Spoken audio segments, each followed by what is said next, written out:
Hello everyone, I am the storyteller and I am here to help you today. I know you use this video to fall asleep, so before that, like the video and subscribe to the channel. Also, where are you from and what time are you watching?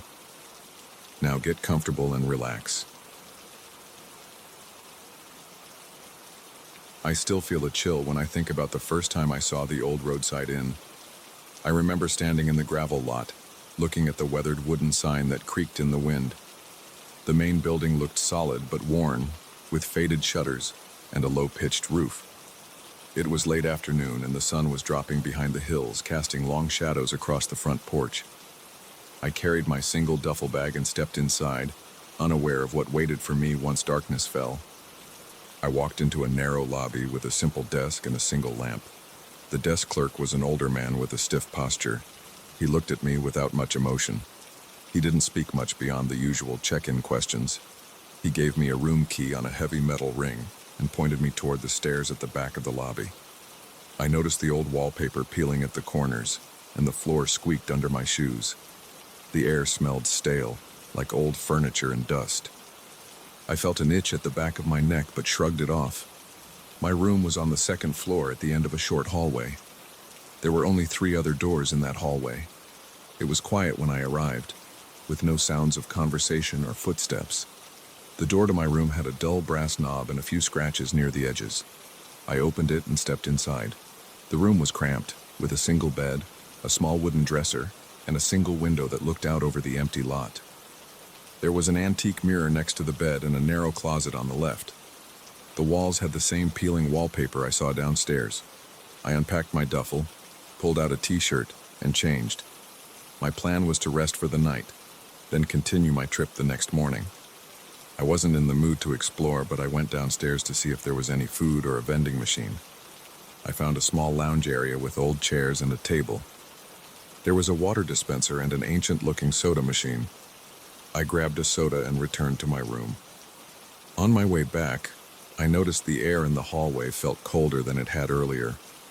I shivered, but the temperature outside was dropping too, so I figured it was normal. That first night I fell asleep around 10. I woke up sometime after midnight to the sound of footsteps on the floor outside my door. They sounded light and slow, like someone pacing. At first I thought it was another guest, but the steps were too deliberate, too drawn out. I held my breath and listened. The steps moved closer, then paused right at my door. My heart pounded. I thought about calling out, but I kept quiet. I heard a faint whisper, but I couldn't make out any words. It was like breath passing through teeth, too soft and urgent to interpret. I finally got out of bed and walked to the door. My hands felt clammy, and my legs were tense. I opened the door quickly, but the hallway was empty. The only light came from a single overhead bulb near the stairwell. I looked both ways. Nothing. The footsteps were gone.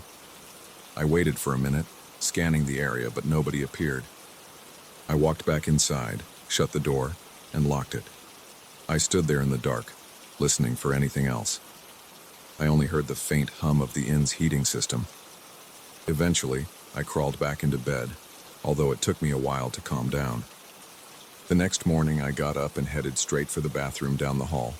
After I showered, I returned to my room and noticed a thin crack in the wood of my door, near the base. The wood was splintered in a small area, like it had been struck with something. I leaned down, looking at it more closely. A subtle draft of cold air seeped through.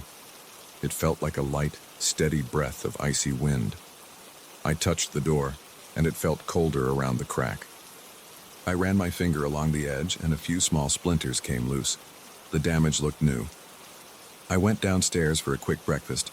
There was a small dining area with a couple of tables and a self-serve station with cereal and coffee. I grabbed a bowl of cereal, poured coffee into a styrofoam cup, and sat alone. I didn't see anyone else around except the same desk clerk, who was now wiping the counters. I wanted to ask if he'd heard anything during the night, but I got a bad feeling about bringing it up. He barely acknowledged me anyway. I finished my breakfast and walked outside to stretch my legs. The day was calm. I considered leaving right then, but something made me stay. I had some reason to rest before continuing my trip. I told myself it was just one more night. The afternoon passed uneventfully. I spent some time in the lounge area looking through old magazines, then took a walk around the property. The building was larger than I had realized, with a storage shed in the back and a gravel path leading to a few overgrown bushes. I didn't see any other cars around, so I assumed business was slow. That night I climbed the stairs with a sense of dread. I locked my door and even wedged a chair under the knob, not sure if it would do any good. The crack at the base of the door still let in a thin line of cold air, so I draped a towel over that spot. I turned off the lights, lay in bed, and stared at the ceiling. My mind kept replaying the sound of footsteps from the night before. Sleep came late. I woke up to the same sound, but it was louder this time. The pacing was more insistent, back and forth, right in front of my door. I froze under the blankets. My arms felt heavy and my heartbeat was so loud it throbbed in my ears. A sudden knock rattled the door. It wasn't a casual knock. It was sharp and angry. I sat up, sweat rolling down my face. Then silence. I waited. I looked around for my phone. I grabbed it from the nightstand and checked the time. 3:17 a.m. My throat felt dry, so I swallowed hard and tried to think. I didn't call anyone. I felt stupid for even considering the police, but part of me wanted to. I got out of bed and approached the door. My legs felt shaky and my stomach was tight with anxiety. I put my ear against the wood. I heard a faint whispering again. It sounded like someone breathing words that never formed. I felt the cold air coming through that tiny crack. It brushed against my ankles like an icy draft. I wanted to fling the door open and confront whoever was there, but I couldn't bring myself to do it. A big part of me believed I might find nothing at all, just like the night before. Eventually, I backed away and returned to bed, but I stayed awake until dawn. The next morning, I noticed the crack in the door had grown longer. It went up about 6 inches from the base now, a jagged line in the wood. The area around it looked chipped, like something was pushing from the other side. I stood there, my heart racing, wondering if I was losing my mind. My hands trembled as I touched the crack. The cold air felt stronger, more constant, almost like a tiny breeze.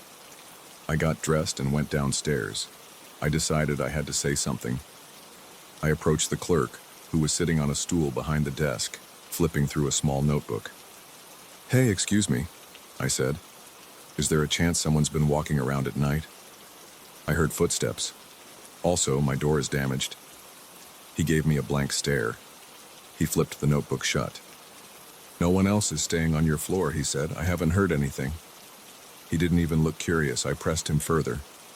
"Well, there are these knocking sounds at night, and whispering. Are you sure nobody else is around?" He shrugged. "No one's complained before." I felt my anger rising. "Could you come up and take a look at the door?" He sighed. "I'll be up later. I'm busy right now." I walked away, frustrated. I wondered if he was hiding something. Maybe the place had a reputation for weird things and he preferred not to discuss it. I sat in the lounge again, but I couldn't focus on anything. I kept staring at the walls, thinking about the footsteps and that cracked door. Every time I imagined the whisper, I felt my skin crawl. I couldn't decide if I was going insane. It bothered me that no one else seemed to notice anything. By the time evening came, I was on edge. I paced around the lobby, waiting to see if the clerk would follow me upstairs. He never did. I thought about leaving right away, but I worried about driving so late at night, feeling this rattled.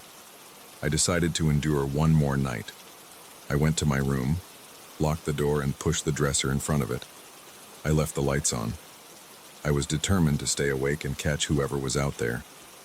Around midnight, the temperature dropped again, and I saw my breath when I exhaled. The room felt colder than before. The heater must have been struggling, or maybe something else was responsible.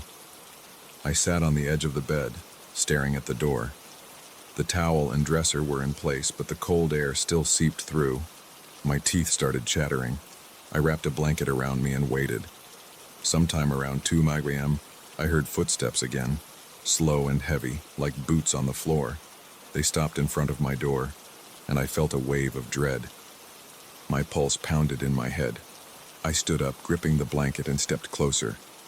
I heard the whisper again, right near the crack. It was a soft, constant hiss, rising and falling. I moved the dresser aside just enough to get a clear view of the crack. I leaned down. The cold was intense, like someone was blowing winter air directly at me. My stomach lurched and I almost lost my nerve. But I held still, listening. The whisper wasn't words, but it felt like it was trying to speak. Suddenly, the door rattled as if someone yanked the knob. The hair on my arm stood up. I stumbled back and nearly tripped over the dresser. My heart hammered in my chest. The rattling stopped, and the footsteps retreated down the hallway. I heard them fade into silence. I waited a moment, then moved the dresser again and yanked the door open. The hallway light flickered slightly, but it stayed on. I stepped out, scanning left and right. No one was there. The air felt freezing and I noticed goosebumps on my arms. I walked up and down the hallway, checking the other doors. They looked locked and undisturbed. I even tried one door handle, but it wouldn't budge. My footsteps echoed on the wooden floor, but no other sounds accompanied me. After a minute, I went back to my room and shoved the dresser in place. I stayed up the rest of the night, flipping through channels on the old TV, but nothing took my mind off that whisper. I felt sweaty despite the cold. When morning came, I was exhausted. My eyes stung and I felt short-tempered. I stood in front of the door again, examining the crack. It was wider now, maybe an inch across at the widest point, and it branched out in two directions. I could see a sliver of the hallway through it if I leaned down. A wave of cold air hit my face. My breath caught in my throat. I had the urge to reach through the crack, but I stopped myself. Something about that gap made me feel vulnerable. It felt like something was on the other side watching me. I realized I'd been staring into that crack for too long. I packed my things, planning to check out and never return. I needed to get away from that inn. I carried my bag downstairs and slammed it on the front desk. The clerk was there, writing in his notebook again. I told him I was leaving. He nodded without surprise. He didn't say anything about my door or the noises. He simply took the key and placed it on a hook behind him. As I stepped outside, the morning air felt brisk, but it wasn't as cold as my room had been the night before. I placed my bag in the trunk of my car and got behind the wheel. My hands were shaking, and I had to steady my breathing before starting the engine. I glanced up at the second-floor window of my room. The curtain was drawn, but I imagined something standing there, watching me. I felt foolish for even thinking that way, yet I couldn't shake the image from my mind. I turned the key and the engine sputtered to life. My heart rate gradually slowed as I pulled out of the lot. The gravel crunched under the tires. I left that old inn behind me, trying not to look back in the rearview mirror. But the thought of that crack in the door followed me. The memory of the cold air and the whispering footsteps stayed in my mind. Now, when I think about it, I still feel that tension in my chest. I don't have a logical explanation for what happened in that inn.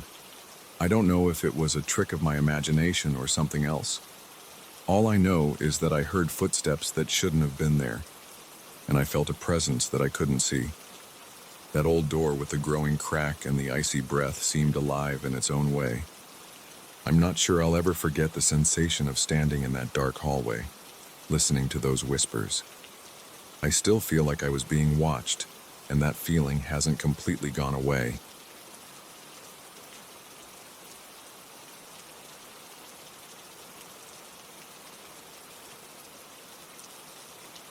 I never thought I'd regret renting a penthouse in the city. The location was perfect.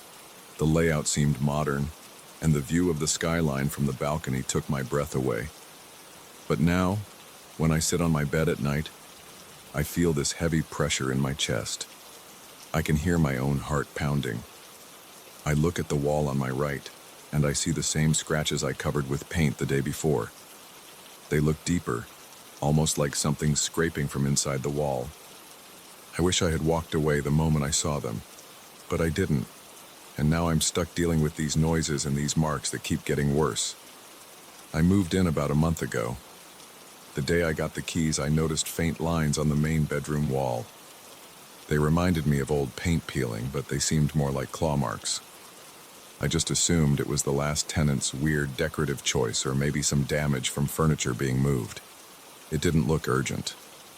I had boxes to unpack, and the entire place needed some basic cleaning, so I brushed it off. The first night was when things got strange. I was lying in bed, trying to get comfortable. I'm not used to silence, so I usually keep a fan on or some soft music in the background. The room felt strangely still.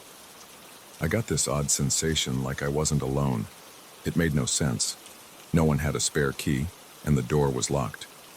I closed my eyes, trying to convince myself I was just overthinking. Then I heard a soft scraping sound. It sounded like nails on drywall. I opened my eyes and sat up. The noise stopped. I got out of bed and checked the living room, the bathroom, and even the walk-in closet. Nothing. I went back to bed. I heard it again, closer to my headboard. I turned on the lamp. Everything looked normal, except that the marks on the wall seemed darker, like the paint had chipped overnight. I tried to brush my hand over them to see if any dust came off. It felt rough. I went back to bed and eventually fell asleep out of sheer exhaustion. In the morning, I examined the scratches with better light. They were a bit more visible than the day before. It unsettled me. I went out to buy some white paint. I figured a couple of coats would do the trick. I spent part of the afternoon prepping. I laid out some plastic, taped the edges, and applied one coat of primer. Then I did a coat of fresh paint. The wall looked fine again, except for a slight texture difference where the scratches had been. By the time I was done, it was evening. I ordered takeout, had a quick shower, and got ready for my second night in the place. I'm a light sleeper. Every little sound can wake me. Around 2 in the morning, I heard scratching again, the same faint scraping noise. I sat up and turned on the lamp. My pulse raced. I saw a new set of marks forming. It was like someone was pressing from behind the wall. The paint was chipping in thin lines. My mouth went dry. I got closer to see if there was any structural damage, but everything felt solid. No holes, no cracks in the plaster. Just these new lines. I pressed my palm to the wall and I thought I felt a vibration. It was too soft to be certain. After a few minutes, the noise died down. I stayed up until sunrise, too tense to go back to sleep. The next day, I met the superintendent in the hallway. He's a quiet guy, older with gray hair. I told him I noticed some strange scratches in my bedroom and asked if there were any known issues with the building. He said no. He mentioned he'd done a walkthrough after the last tenant moved out and the walls looked fine. I told him that something must be wrong with the structure, or maybe with the pipes. He shook his head and said if there were major cracks, I would see more than a few lines in one spot. He assured me everything was okay. He offered to come up and check it himself. I said sure, hoping he'd find a simple explanation. He looked at the wall, tapped it a few times, and said it felt normal. He told me to let him know if anything got worse. I tried to put it out of my mind, but I couldn't. The marks were too deliberate. They looked like claw marks, spaced a few inches apart, almost parallel. That night, I positioned my phone on a chair and set it to record video. I pointed it right at the area on the wall where the scratches had appeared. I thought if there was some rodent or some structural shift, maybe I'd catch it on camera. I woke up around 3 in the morning to the sound of scraping. My stomach felt tight. I sat up and watched in horror as the paint on the wall peeled back in thin lines. I could actually see it happening in real time. It was a slow, deliberate motion. There was no hand, no instrument, nothing visible. Just the paint curling outward like something was pushing from inside. I grabbed my phone, pointed it at the wall, and tried to record up close. I couldn't see anything but the new scratches forming. I was shaking. The noise stopped after a few minutes. I didn't sleep the rest of the night. The next morning, I checked the video on my phone. The image was too dark, and the angle wasn't great, but I could hear the scratching. I could see the moment the paint changed. There was no actual object causing it, just the surface distorting. It made me sick to my stomach. I didn't want to show it to anyone because it would make me look insane. By the end of the week, I had painted the wall 3 times, each time applying layers of primer and filler. Each morning, I'd wake up to deeper scratches. My chest felt heavy every night. I grew paranoid. I kept thinking about weird explanations like an animal stuck behind the drywall, but there was no smell, no real sign of any nest. And why would it appear only on that one side of the room, always in the same spot? My second week in the apartment, I decided to get a hammer and see if I could remove a small section of drywall.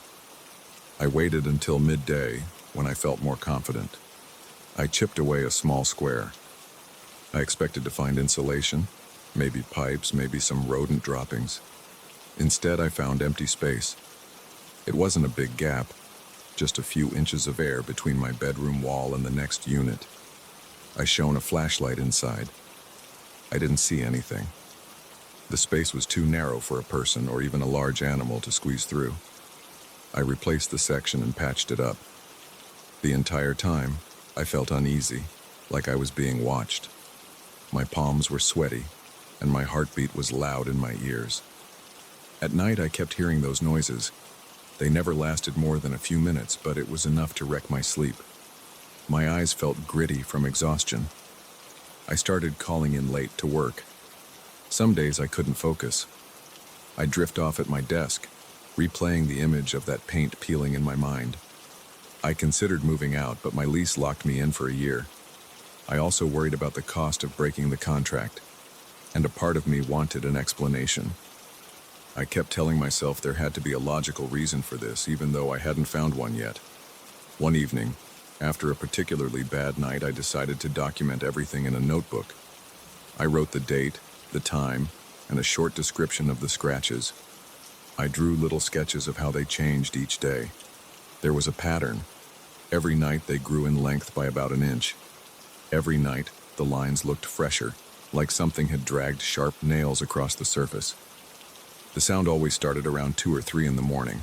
It lasted anywhere from 1 to 5 minutes. Then silence. On the third week, I asked the superintendent to come by again. He brought a small flashlight and a moisture meter. He checked for leaks, dampness, or cracks. Everything showed normal readings. He even drilled a tiny hole in a different part of the wall to see if there was any hidden water damage. Nothing. I felt frustrated and embarrassed. He gave me a concerned look and suggested maybe I was dreaming. I told him I had video. He asked to see it. I showed him the grainy footage on my phone. The audio was clear. Scratch, scratch, scratch. The paint visibly changed, but it was hard to see the detail on that small screen. He looked at me like he didn't know what to say. He admitted it was weird, but he also said he'd never heard of anything like this happening in the building. He walked away, shaking his head. I started to feel trapped. I didn't want to spend another night in that bedroom. I tried sleeping on the living room couch, but I could still hear those noises through the walls. I turned on the TV to drown them out, but around 2 in the morning, I heard the same scraping. It was faint but unmistakable. I stood up, walked into the bedroom, and saw the paint curling again. A shiver ran through my entire body. I thought about leaving the apartment right then, maybe staying in a hotel. But it was the middle of the night and I was exhausted. I decided to confront it. I'm not sure what I expected to do, but I grabbed a screwdriver and started scratching at the marks. I muttered to myself that if something was inside the wall, I'd hear a reaction. I didn't hear anything. I pressed my ear to the wall. Nothing. Then, around 3, I heard the scariest sound so far. It was a low growl, or maybe a grunt, like something shifting behind the drywall. My heart pounded. I backed away from the wall. The sound stopped. Over the next few days, my nerves got worse. I felt jumpy all the time. I'd flinch at sudden movements or noises. My body felt tense, like I was ready to run at any moment. I drank coffee during the day to stay awake, which made me jittery. At night, I'd lie in bed telling myself not to freak out, but I always did. I set up more cameras, but the recordings showed the same thing. The paint shifting on its own, lines forming, and that awful scraping noise. I started to dread going home after work. I'd linger at the office, or I'd stop at a cafe just to waste time. My apartment felt hostile. I didn't invite anyone over because I was embarrassed. I kept thinking if someone else saw it, they'd confirm I wasn't crazy, but I also felt protective of the situation, like I needed to solve it myself. I considered calling a contractor, but I didn't even know how to describe the problem. My walls scratch themselves at night. That sounded insane. One night I tried sleeping with headphones on. I put on loud music so I wouldn't hear the scratching. It didn't matter. Around 2:30 in the morning, I felt a vibration through the mattress frame. I pulled off my headphones and heard the scratching. I wanted to scream. I stood up, turned on every light in the apartment, and marched around the room, banging on the walls with my fists. I yelled, "Stop!" My throat felt raw after that. I was sweating, shaking, and breathing hard. The noises stopped for a few seconds, then started again, slow and steady, like a response. I had never felt so powerless in my life. After that, I rarely slept in my bed. Most nights, I'd doze off in the living room with the TV on, but the problem followed me. I started hearing scratching behind the living room walls. I looked for new marks, but they only appeared in the bedroom. Somehow, the noise carried through the rest of the apartment, like it was beckoning me back to that spot. My curiosity grew stronger. I had to know what was behind that wall. At the same time, I wanted to run. I had this constant debate in my head. Get out versus figure it out. In my 4th week there, the marks were halfway across the bedroom wall. They had expanded in all directions, forming a pattern of parallel lines. Some lines branched off, others curved upward. It looked like a series of scars across the surface.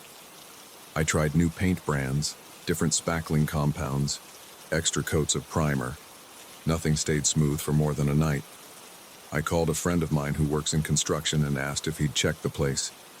He came over, tapped around, used a stud finder, and said there was nothing odd. He joked that I should sue the painter for bad materials. I didn't laugh. I showed him the video. He seemed freaked out but tried not to show it. He said maybe it was some weird reaction to moisture or temperature changes. When I pointed out that it happened in a narrow time window each night, he couldn't explain that. He left, and I felt more alone than ever. I'm still here, in this penthouse, listening to the scraping on the other side of the wall. I can't tell if it wants to break through or just remind me that it's there. My mouth is dry and my hands are trembling. I keep the lights on, but the bright overhead bulb doesn't change a thing. The scratches appear no matter how much I try to prevent them. I can't think of a better solution than leaving, but I'm too stubborn or too curious to walk away. Right now, it's almost midnight. I'm typing this because I don't know what else to do. I feel a dull ache in my shoulders from the tension. I catch myself glancing at the wall every few minutes, expecting something to burst through. Part of me wants to run out the door, but then I think about all my stuff here. I think about how I might never know what caused this if I leave. That idea bothers me more than the fear. I turn off my computer, stand up, and walk over to the wall. I place my hand on the surface. It feels cool and solid. No movement, no vibration. Still, I know it's only a matter of time. Maybe a few hours from now, I'll hear the first scratch of the night. Maybe it'll come later, closer to dawn. It's unpredictable. I grab a fresh can of paint, a roller, and a brush. I set them in the corner of the room. I'll probably try to paint it again tomorrow morning, even though I know how pointless that is. I don't know how this ends. All I can say is that I'm wide awake, and I'm waiting. I keep hoping I'll wake up one morning and find the scratches gone for good, but so far that hasn't happened. The noise continues, and the lines get worse. I'm torn between staying here until I lose my mind or breaking the lease and leaving this building behind. But I have no proof that moving somewhere else will fix anything. The thought that whatever's in the wall might follow me is terrifying, but I can't help wondering if it's tied to this place, this unit, these walls. For now, I'm here, sitting in a chair by the window, listening to the buzz of city traffic far below. My heart is pounding, and my eyes are on the bedroom door. The scratching might begin at any moment. When it does, I'll feel my entire body tense up. I'll stand there wishing it would stop, but part of me will move closer to the wall, searching for a clue, waiting for a slip of paint or a small crack to reveal something I can see. I can't help it. I need to know what's behind the wall. I need to know if I'm dealing with a real problem or if I'm just losing my grip. Until I figure it out, I'll be here, watching, listening, dreading every night.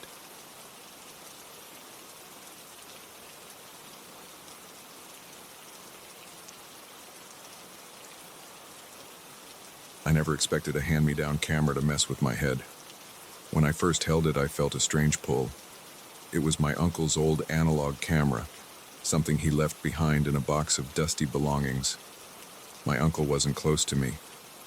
I'd only heard stories about him. People said he was quiet, always roaming around with his camera, taking photos of random things. I figured he was just another hobbyist who stuck with film even when everyone else moved on to digital. When I inherited his camera, I wasn't excited or curious at first. I just tossed it on a shelf. But a few days later, I looked at it again and got a weird feeling. It reminded me of simpler times, maybe the times my uncle enjoyed when he was alive. I decided to give it a try. That decision changed everything. I bought a few rolls of black and white film. I set the camera on my kitchen table. It had a metal body, scuffed edges, and a stiff shutter release. I tried winding it a few times to see if it would jam. It didn't. I liked that mechanical click. It felt solid, like something from a different era. I loaded a roll of film and took my first shots around the house. I snapped the old clock on the living room wall, my cat sleeping on the sofa, the dusty bookshelf. I didn't think much about composition. I just wanted to see if the camera still worked. A few days later, I went to a small local photography store that still developed film. The owner told me I could pick up the prints in a couple of hours. I walked around town while waiting. I had a coffee, glanced at the newspaper, and went back to the store. The owner handed me an envelope with the prints and the negatives. I thanked him and went home.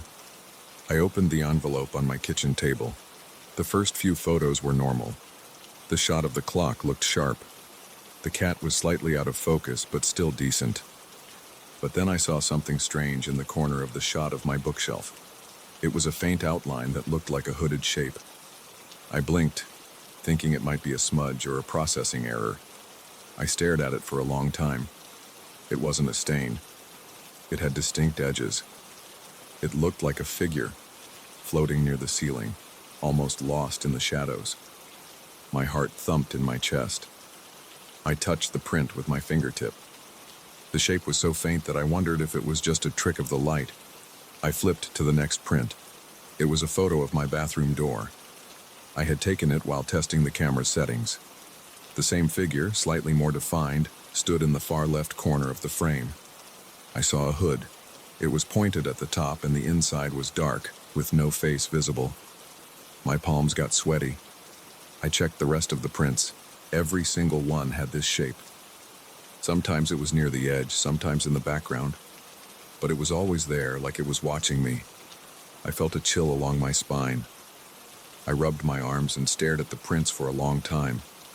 I told myself it had to be some defect in the lens or a weird reflection, but I couldn't shake the unease in my stomach. I decided to test the camera again, but this time outside. I waited until the next morning, then walked around my neighborhood, snapping pictures of parked cars, the sidewalk, a street sign, anything that wasn't too interesting. I wanted to see if that shape appeared again. The day was bright, so I figured any odd reflection or lens flare would be obvious. I finished the roll and brought it to the same shop. When I got the second set of prints, my heart pounded before I even opened the envelope. I pulled out the photos and spread them on my kitchen table. The figure was there. In some shots, it looked stronger, like it was a solid presence in the background. In one photo, it hovered above a trash can on the corner of the street. I hadn't seen anything at the time. Nobody on the street seemed to react to it.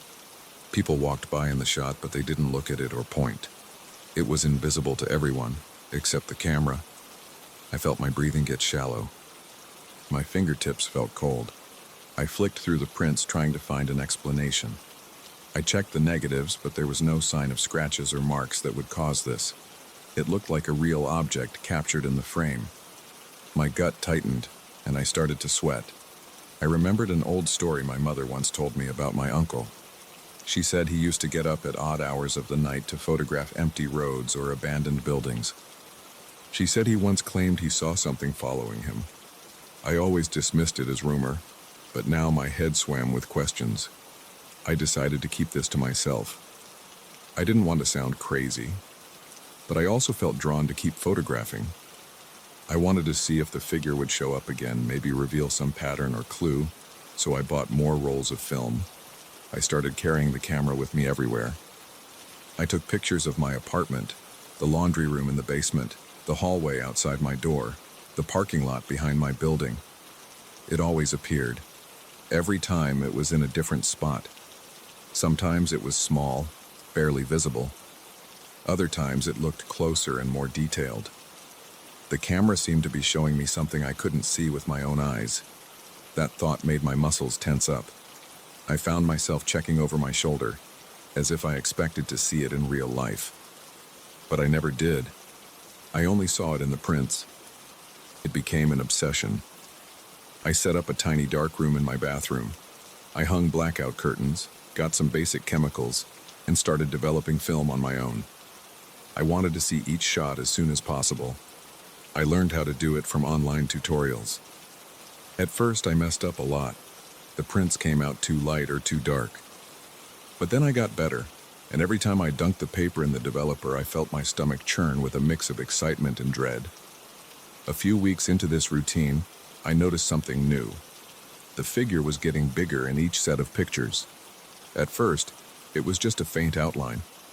Then it gained clear edges. Then I could see the folds in the hood, like some thick cloth. My hands trembled as I hung the prints to dry. My mouth felt dry, and I swallowed hard. I turned around, half expecting to see that shape in the corner of my bathroom. But I only saw the red glow of my safety light and the reflection of my own sweaty face in the mirror. I tried to stop taking photos. I told myself this was too weird, that I should just put the camera away, but I couldn't resist. Part of me needed to keep going. I started losing sleep. I lay in bed at night with the camera on my nightstand, my mind racing with questions. I wanted to figure out if this thing was some glitch or if it was something else. My body felt on edge all the time. My neck and shoulders hurt from being so tense. One night, I decided to take pictures in the dark. I set up a tripod in my living room and took long exposures. The camera's shutter stayed open for a few seconds each time. I felt a strange buzz in my ears like static. I kept looking around as I pressed the shutter release. My heart pounded. When I developed those shots, the figure was in the same corner of every frame, but it looked like it was coming closer to the center of the photo. Its hood was turned toward me, although I still couldn't see a face. The inside of the hood was just black. I felt my hands shaking when I laid out the prints on the table. I thought about burning them, but I couldn't make myself do it. I started to wonder if the figure was always around me, just outside my field of vision, and the camera was the only thing that could capture it. That idea made me paranoid. I took shorter showers, worried about letting my guard down. I turned on every light in my apartment when I got home. I jumped at any creak in the floorboards. My phone rang once and I almost dropped it because my nerves were shot. I kept imagining that shape in the corners of rooms, quietly hanging there. After a while, I began to notice small details. My apartment felt colder. The air conditioner wasn't running and it was the middle of the day, yet my living room felt like a draft was blowing through. The lights flickered sometimes, but only for a moment. I tried to tell myself it was old wiring, but I couldn't ignore how my hair stood on end when it happened. I also had a constant sense of being watched. When I turned around, there was nothing there, but the feeling didn't go away. I stopped going out except to buy more film and groceries. I missed a few days of work. My phone buzzed with messages from coworkers, but I didn't have the energy to respond. I only thought about the camera and the figure. Each time I developed a new batch of photos, the shape looked more defined. I noticed the hood had a sort of texture like thick fabric. The arms, if they were arms, were hidden under the cloak, so I couldn't see hands. I kept searching the photos for any sign of a face, but it was just darkness. In some shots, I swore I saw a slight tilt of the head, like it was focusing on me. My chest would tighten, and I had to force myself to breathe slowly. My obsession grew. I took photos at different angles in different lighting, hoping to force the shape to reveal something. I placed mirrors in front of the camera. I tried taking pictures through windows, through the reflection in the TV screen, anything to see if the figure would change. It didn't. It stayed the same. Always wearing that hood, always present in the developed prints. I started feeling lightheaded when I thought about how close it might be to me in real life. Late one night, I heard a soft rustling in the hallway. It could have been a neighbor returning from somewhere, but it sounded too close, like someone was brushing against my door. I got my camera and pressed my ear to the door. My heart hammered. I couldn't hear anything else. I slid the camera's strap over my neck, turned off all the lights, and opened the door a crack. The hallway was dark, with only one weak bulb near the stairs. I didn't see anyone. My breath caught in my throat. I raised the camera and snapped a picture of the empty hallway. The shutter click echoed. I shut the door and locked it, my hands shaking. I developed that shot right away. My head felt hot, and my hands were clammy. I went through the process of loading the film onto the reel, mixing the chemicals, agitating the tank. My mouth felt dry, and I had to keep swallowing. Then I took out the negatives under the red light and laid them out. I printed the hallway photo. When I put the paper into the developer tray, I watched the image materialize. My stomach clenched. The figure was there, hovering right in front of my door. It was closer than ever, maybe just a few inches away from the lens. The hood faced the camera. I could see a hint of texture inside that dark opening, like a swirl of shadows. My throat tightened, and I broke into a cold sweat. I started to feel sick. My vision blurred for a moment, and I had to steady myself on the counter. My instincts told me to throw the camera away, get rid of all the prints, and leave my apartment.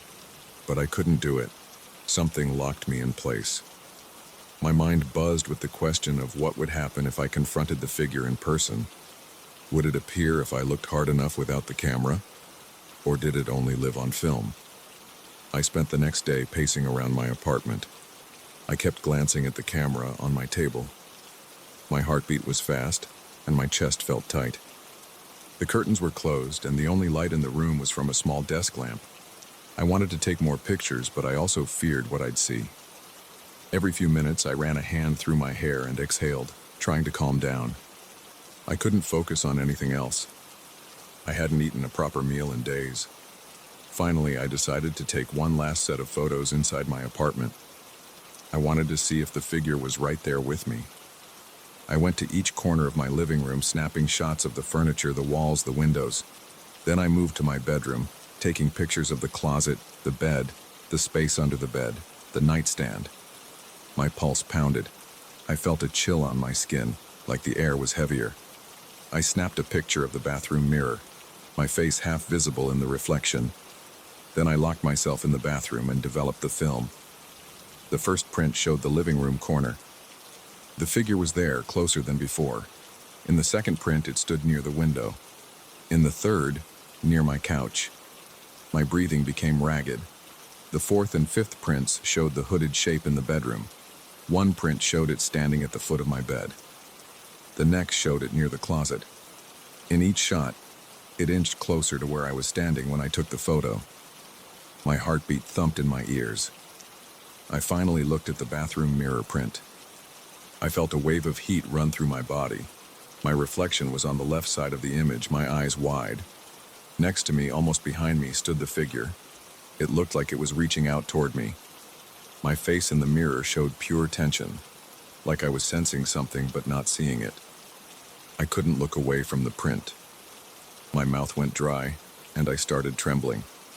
It was right behind me when I took that shot. Now I'm sitting in my living room with all the lights on. The camera is on the table, loaded with one more roll of film. I haven't decided if I'll use it again. I feel the walls closing in. My hands are unsteady, and my stomach churns. I keep looking over my shoulder, expecting to see that shape. I wonder if it's already in the room waiting for me to take another photo. My heart thumps in my chest, and I feel a tightness in my throat. I'm afraid that each new picture will pull it closer, make it clearer. but some part of me still wants to press that shutter button one more time, just to see if I can catch it in full detail. I don't know what's worse, not knowing if it's there or confirming that it's inches away from me. Right now, I can't escape the urge to find out. That camera might be my only chance to see what's stalking me, or it might be the reason it's here in the first place. I'm gripping the camera as I write this. The metal feels cold. My heart is pounding, and the room feels claustrophobic. I'm going to decide in the next few minutes whether I take another photo or throw this camera into the trash and leave. But I'm not sure if leaving will even help, because I have a deep feeling that whatever this thing is, it's not just in the camera anymore. It's right here, with me, whether I like it or not. And I can't stop looking at the camera because part of me still thinks it's the only proof I have that I'm not imagining all of this. Yet every time I develop a role, I feel this presence growing stronger. I can't tell if the camera's revealing it or inviting it. All I know is that I can't turn back now. I feel it closing in on me. And I don't know what happens if it steps out of the frame and into my life for good.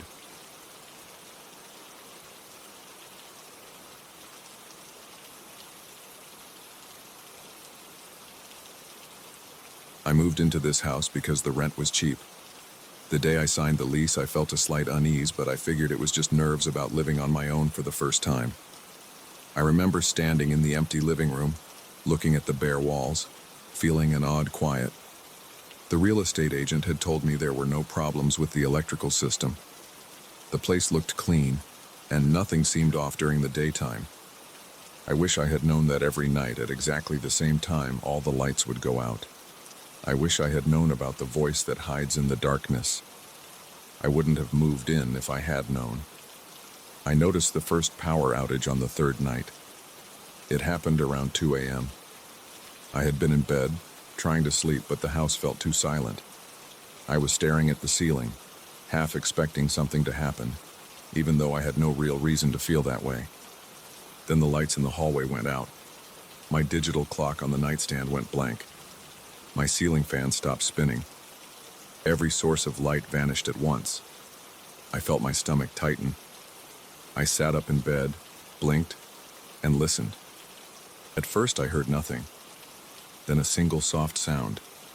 It wasn't a dripping faucet or the rustle of a neighbor's steps. It sounded like a whisper, but I couldn't make out any words. I stayed still for maybe 30 seconds. My chest felt heavy. My breathing got faster. I told myself to calm down, that it was just a power outage. I tried to get out of bed to find the flashlight I kept in the kitchen drawer. I put my feet on the floor and stood up carefully, holding my arms out in front of me in the darkness. I couldn't see a thing. My pulse pounded in my ears. I felt like the air around me had turned thick and cold. That was when I heard the voice again. It was a single word, maybe my name, but it was so faint I couldn't be sure. It sounded like it came from the far corner of my bedroom, then shifted to the opposite side. I whipped my head around, but I saw only darkness. My mouth went dry. I made my way to the bedroom door by feeling along the wall. My hand kept shaking. I took slow steps, listening for any movement. I heard nothing except my own breathing. Then I heard the voice call my name, clearly this time. It was a hoarse whisper, low and broken, like somebody trying to speak without using their vocal cords. It said, "Daniel." It sounded like it came from behind me, near the closet. I froze.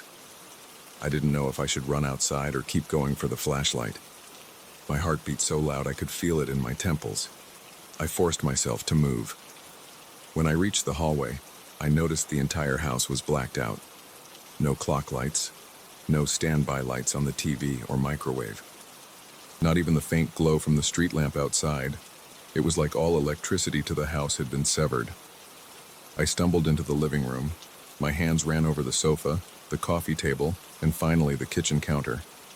I yanked open the drawer and grabbed the flashlight. I flicked it on, relieved to see a bright beam. I pointed it around the kitchen. No one was there. I swung the beam toward the hallway and bedroom. I took a few steps back in that direction. My fingers trembled around the flashlight. My legs felt weak. Then I heard that voice again, but it was just a low mumble this time, like nonsense sounds. I couldn't tell if it was speaking a language or just making noise. It seemed to come from everywhere. It echoed off the walls as if the house was hollow. I called out, "Who's there?" My voice sounded shaky. There was no answer. The mumbling stopped. Then, as suddenly as it had gone out, the power came back. The lights flicked on, the refrigerator hummed, and I could see everything clearly. The clock on the stove flashed 12Y, like it had reset. The bedroom light was on, revealing an empty space. Nothing was disturbed. I stood there for a long time, breathing hard, feeling sweat roll down my neck. The next morning I checked all the breakers. Nothing looked wrong. I used a voltage tester on a few outlets. Everything worked fine. I called the electric company. They said there were no outages in the area and no service interruptions. I asked a neighbor if they had lost power at 2 a.m. They said no. They looked at me like I was asking a weird question. I tried to explain that my house had gone completely dark, but they acted like it might have been a simple glitch. They seemed unconcerned, so I let it go. That night, I waited. I stayed up past midnight sitting on the couch in the living room, leaving a few lights on waiting to see what would happen. I had turned on the TV for background noise. I was half dozing, but kept glancing at the clock. At exactly 2 a.m., everything shut off again. The TV screen went black, the lamp died, and every light in the house disappeared. I held my breath and listened. My palms started sweating. My forehead felt cold. Then I heard it, a whisper that sounded like it brushed past my ear. I jerked my head around, but there was no one behind me. The voice seemed to move behind the couch, then across the room, then near the front door. It kept drifting from spot to spot with no pattern. Sometimes I heard my name. Other times I heard bits of sound that made no sense. I fumbled around for my phone. I turned on its flashlight. The phone showed no signal, which was strange. I tried to unlock it, but the screen kept freezing. My nerves were frayed.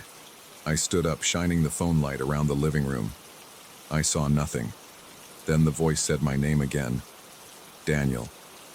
It sounded louder and more distinct than the previous night. I felt an urge to run to the door, but I didn't. My body trembled. My teeth started chattering. I yelled, "Show yourself!" I felt a wave of panic when I realized I probably didn't want anything to show itself. I waited. The voice went silent. I only heard the hum of my own breathing, ragged and quick. Suddenly the power came back. My lamp flickered on, and I stood in the middle of the living room, shining a useless phone flashlight into a lit space. I turned it off and tried to steady myself. I felt nauseated. I sat down on the couch, hands shaking. The clock on the TV said 2:03 a.m. It had only been a few minutes of darkness. That short time felt like an hour. Over the next week, it happened every night at exactly 2 a.m. I tried different strategies. One night, I stayed in the kitchen with a flashlight in hand. Another night, I waited in the bedroom with every possible light turned on. Nothing changed. The power cut always happened. The voice always returned. Sometimes it whispered my name. Sometimes it made random noises. I could never figure out exactly where it came from. It always felt like it was circling me. My body would tense up as soon as the lights died. My breath would catch in my throat and my heart would pound. By day, the power worked fine. I had no problems with appliances, no flickering lights. Everything was normal. But once the clock neared 2 a.m., I'd feel my muscles tighten and my hands go clammy. I tried calling an electrician. He came by in the afternoon, tested the outlets, looked at the breaker box, and said everything was in good shape. He told me I might have a loose connection somewhere, but he couldn't find it. He left, and I hoped maybe his inspection had fixed something by accident. It didn't. That night, the lights cut out as usual. The voice murmured near my bedroom door. I tried to record it on my phone, but all I got was static. I ended up with an audio file that sounded like a faint hiss and a few weird clicks. Nothing I could show someone as proof. The anxiety started to affect my daily life. I couldn't focus at work. I snapped at people during simple conversations. Every night I dreaded going home. I drank too much coffee during the day just to stay awake. I started looking at hotel rates, thinking maybe I should just leave for a while. but the thought of paying for a hotel every night seemed impossible. I asked a few more neighbors if they ever had power outages at 2 a.m. They said no. Some gave me suspicious looks, like they thought I was making it up. Others seemed polite, but they obviously had no idea what I was going through. One neighbor suggested I try installing a backup generator. I said thanks and walked away. I didn't bother trying to explain the voice. I tried to keep a routine in the evenings. I'd cook dinner, watch TV, maybe try to read. But once it got close to 2 a.m., I'd start to sweat. My stomach would churn. My legs would feel weak. Some nights I'd pace back and forth in the living room, waiting for the inevitable. Other nights I'd try to keep myself busy, but I'd constantly glance at the clock. I'd count the minutes until the lights died. It was torture. When the outage finally happened, I'd freeze and listen, waiting for the voice. It always came. Sometimes it said my name in a raspy tone. Other times it made strange babbling noises. Once it sounded like it was right behind me, near my ear. Another time it felt like it was coming from the ceiling. No matter how I turned or where I pointed my flashlight, I never saw a shape or a form. The voice was just there, disembodied, filling the space around me. My nights blurred together. I stopped sleeping more than an hour or two at a time. I'd drink water to calm myself, but my hands would shake so badly I'd spill it. My appetite vanished. I woke up in the mornings feeling drained, as if I'd been running all night. I kept telling myself I'd figure out the cause or I'd leave, but I didn't leave. I told myself I wouldn't let this thing win. My mind felt split between fear and anger. During the day, I'd gather some courage and plan ways to prove to myself there was a logical explanation. But as soon as it got dark, all that courage disappeared. One night, after about 3 weeks, I snapped. I was too tired to keep dealing with the same routine. I grabbed a folding chair from the garage and set it up in the middle of the living room. I placed flashlights on the coffee table. I set my phone to record audio. I sat down at 1:50 a.m. and waited. I stared at the clock. My palms were sweating so much I had to wipe them on my pants. My legs shook. When 2 a.m. arrived, the power cut. The living room lamp died, and everything went black. My phone still glowed faintly as it recorded. I switched on a flashlight, aiming it straight ahead. I spoke into the darkness loud and clear. "I'm here. I'm not going anywhere. If you have something to say, say it." My throat felt tight as I forced the words out. My body tensed, ready for whatever might happen. The voice started as a slow murmur from the corner behind me. I turned the flashlight, but saw only the blank wall. Then I heard it again. "Daniel," it said, slow and drawn out. I pointed the light toward the hallway, but no one was there. My heartbeat felt erratic. My mouth was so dry I could barely swallow. "Why are you here?" I asked, my voice shaking. It didn't answer with words. Instead, it let out a series of hisses and garbled sounds. They rose in volume, surrounding me. I pointed the flashlight in every direction, but there was nothing. My shoulders were locked. My muscles started to ache. A chill spread across my neck as if something cold was breathing on me. I stayed in that chair, refusing to move. After maybe 2 minutes, the voice quieted. The darkness felt heavy. Then the power flicked back on. The sudden brightness made me wince. The clock read 2:03 a.m. I stood up, my legs trembling, and I looked at my phone. I stopped the recording. When I played it back, I heard only static, clicks, and faint pops of noise. No clear voice. No proof. I felt my stomach lurch. My anger flared. I tossed the phone onto the couch in frustration. I felt helpless. After that night, I started considering moving out. The lease had a penalty for early termination, but I didn't care. I needed sleep. I needed peace. Yet part of me wanted to find out what caused this. I called the real estate agent, demanding answers. She claimed she knew nothing. She said the house had a clean history.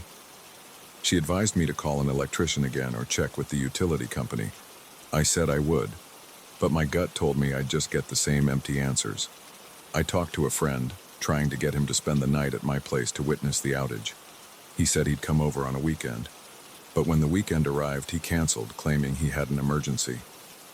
I wondered if he sensed how nervous I was and got spooked. I spent that weekend alone, dealing with the nightly routine. The voice sounded more aggressive, like it was louder. My hands wouldn't stop shaking even during the day. One evening, I caught a reflection of myself in the mirror. My eyes had dark circles. My face looked pale. I realized I was falling apart. I went online and searched for any stories about odd power outages. I found nothing that matched my exact situation. I tried searching for strange voices in the dark, but most sites looked like people's ghost stories or random rumors. None of it helped. I felt more isolated than ever. It's been a month of these nightly visits now. My decision is almost made. My stuff is half packed. I have boxes in the living room. I called the landlord and said I was leaving. I don't care about the penalty. I'm done. The nights have become too long. The moment 1:59 a.m. hits, I can't control the tremors in my hands. I can't slow my racing heart. The voice always comes, and it always says my name or mutters nonsense. I can't see any source. There's nothing physical I can fight or confront. I don't know why it targets me, and I have no proof to show anyone. All I have is this sick feeling in my gut every night and a mind that won't settle down. I haven't slept more than 3 hours in a row since the first outage. My chest feels tight. My legs feel weak. My mind jumps at every little noise, even during daylight. I don't know if there's a reasonable explanation. I don't know if it's something supernatural. I just know I can't take it anymore. I'm planning to leave tomorrow. I'll crash on a friend's couch until I find a new place. I'll never look back. I'm done trying to solve it. I want a decent night's sleep. I want to stop looking at the clock. I want to stop hearing my name whispered in the dark. Right now it's 1:50 a.m. I'm sitting on the living room floor, typing this out on my laptop with the battery at full charge, just in case. The lights are still on, but I know they won't stay that way. It's almost time. My stomach is already in knots. My knees feel shaky. My throat is dry. Every inch of my body is tense. I'm not going to wait in silence. I'm leaving as soon as the power comes back. I don't care if it's the middle of the night. I'll grab my suitcase and my car keys and I'll go. I can't live like this anymore. I'm glancing at the clock. 1:59 a.m. The lights just flickered. The lamp on the side table dimmed for a split second. My heart is pounding. The laptop screen is trembling in front of my eyes. I think it's going to happen now. The power just shut off. Everything's black. I can't see. The voice, it's right behind me. It just said my name again. My ears are ringing. I feel cold air on my neck. I'm breathing fast. I'm done. As soon as the lights come back, I'm running out of here. I can't stay. The voice is so close now. It keeps whispering. It's calling me over and over. I'm gripping my laptop, trying to keep it steady. My hands won't stop shaking. The whispering is circling me. I can't see a thing, but I can hear it. It's practically next to my face. I want to scream, but I can't make a sound. This is the last time. Once the power returns, I'm gone. I just want to get through these next few minutes. My heart is hammering. My lungs are tight. I can taste my own fear. It's stuck in my throat. The power just came back. Lights are on. I see the empty living room. There's no one here. The clock on the wall is blinking, showing 12. Wow. I'm slamming my laptop shut. I'm grabbing my keys. I'm not staying another second in this place. I'm done. This house can keep its darkness and its voice. I'm out the door. I'm never coming back.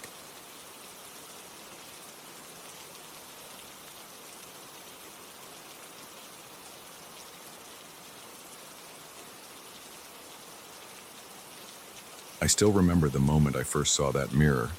The frame was gold with a dull shine that caught my attention from across the antique shop. It felt like a magnet. I walked up to it, ran my fingers along the edges, and told the shop owner I wanted it. He wrapped it up right away. I didn't even negotiate the price. I just wanted that mirror in my home. I live alone in a small house on a quiet street. There's barely enough space for all my things, but I cleared a spot near my bedroom door for the mirror.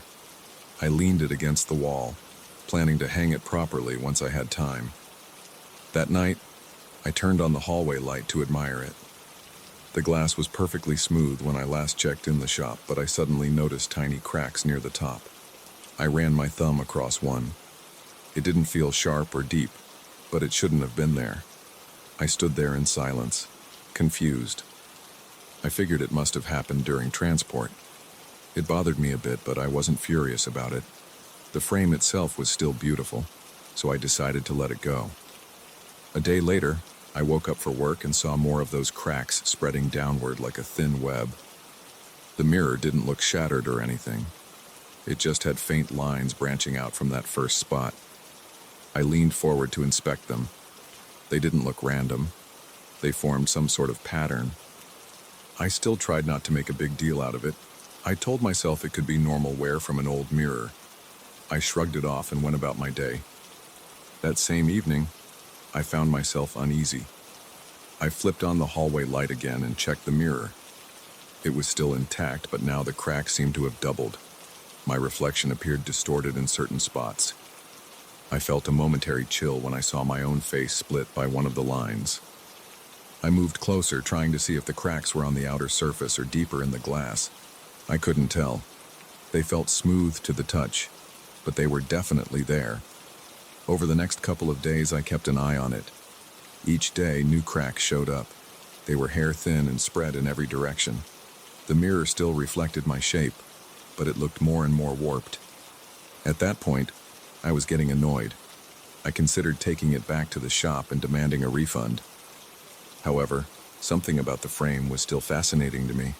I felt drawn to it. It was like a silent challenge. I thought maybe I could pay someone to restore the glass. Late one night, I got up to get a glass of water. On my way back from the kitchen, the hallway was dark except for a soft glow from a streetlight outside. I passed the mirror and glanced at it out of habit. My breath caught in my throat. I saw my reflection, but behind me, there was another shape. A face. It was pale and still. I froze in place. My pulse pounded in my ears. I stared into the mirror, trying to make sense of what I was seeing. After a few seconds, I forced myself to turn around and look behind me. There was nobody there. My hallway was empty. I switched on the light, my hand shaking. When I looked back at the mirror, the face was gone. I felt my hands start to sweat. I told myself I must have been half asleep, and I tried to brush it off. But I wasn't able to forget that face, and I barely slept for the rest of the night. The next day, I pretended everything was normal. I went to work and tried to focus on my tasks. But that strange image kept popping into my mind. By the time I got home, it was already dark. I paused in front of the mirror again, this time with the lights on. Nothing looked unusual in the reflection. I stood there a good while, waiting to see if something would appear.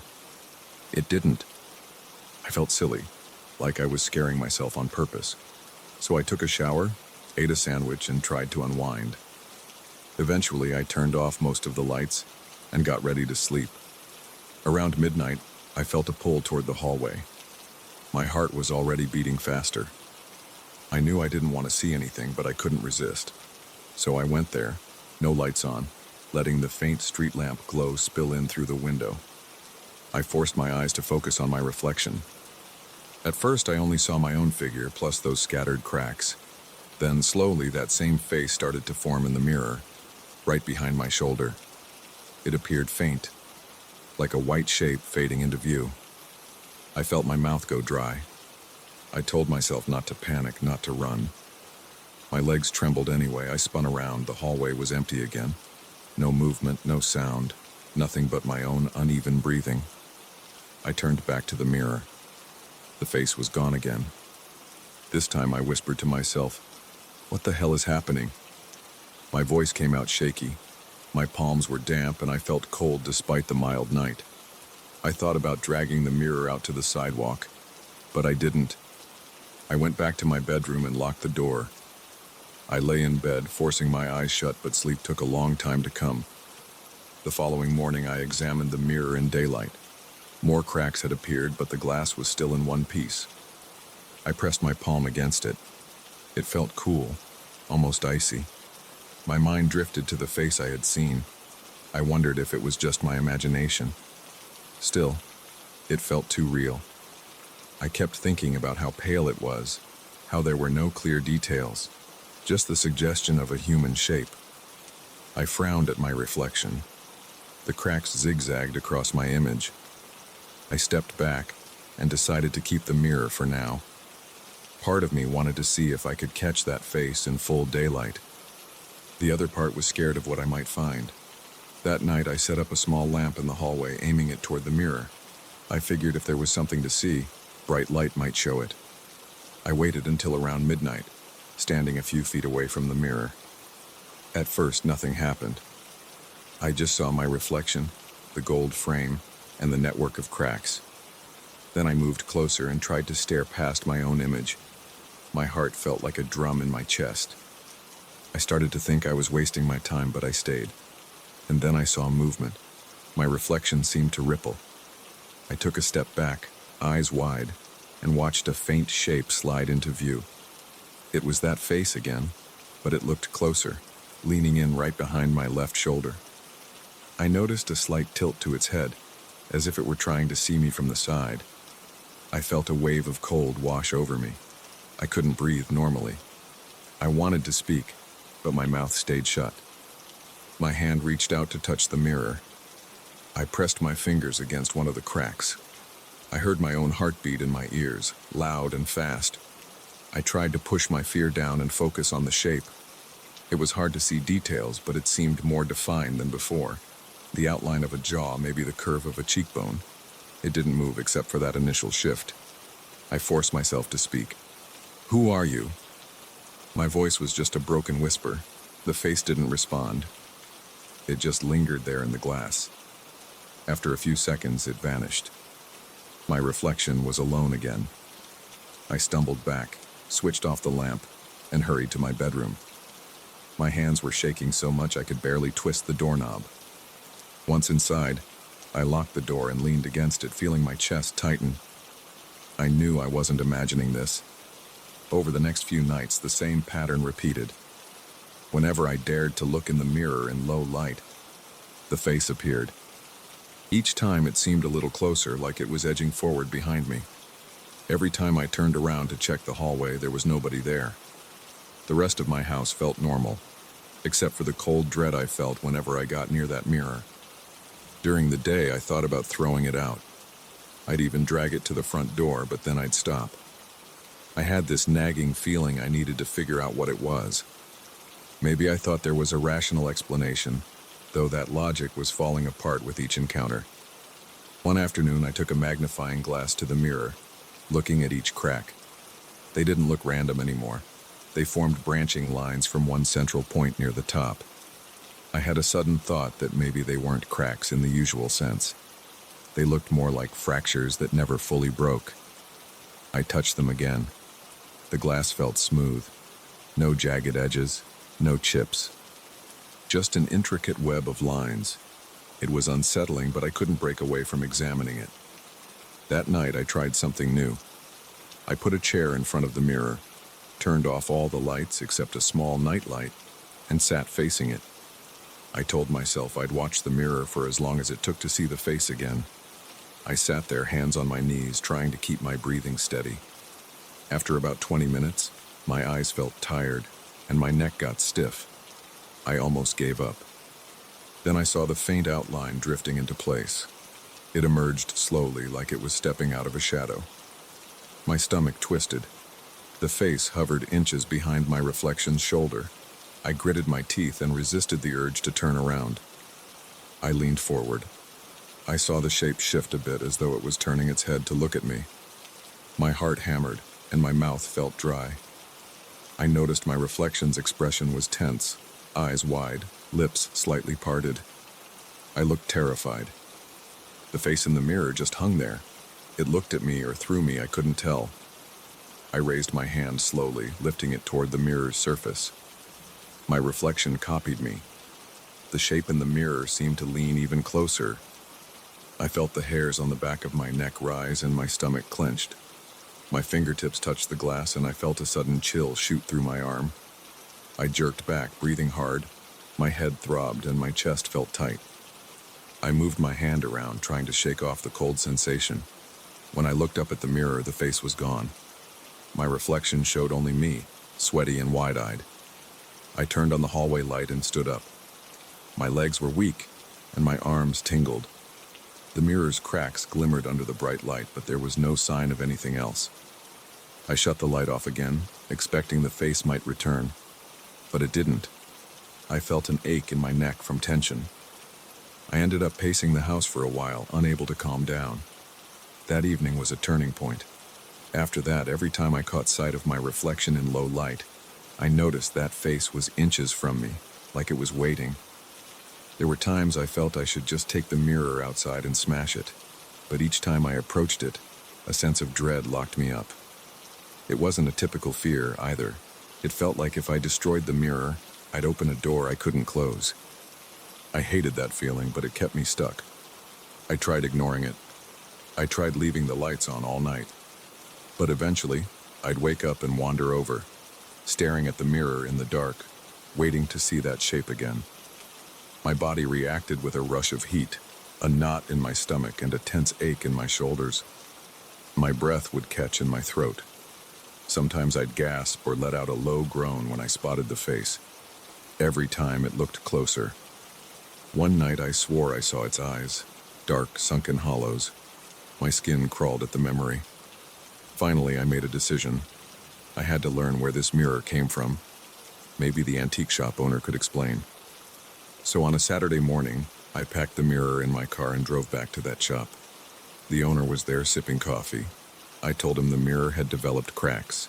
He just gave me a blank look and said he didn't remember me buying it. That made no sense.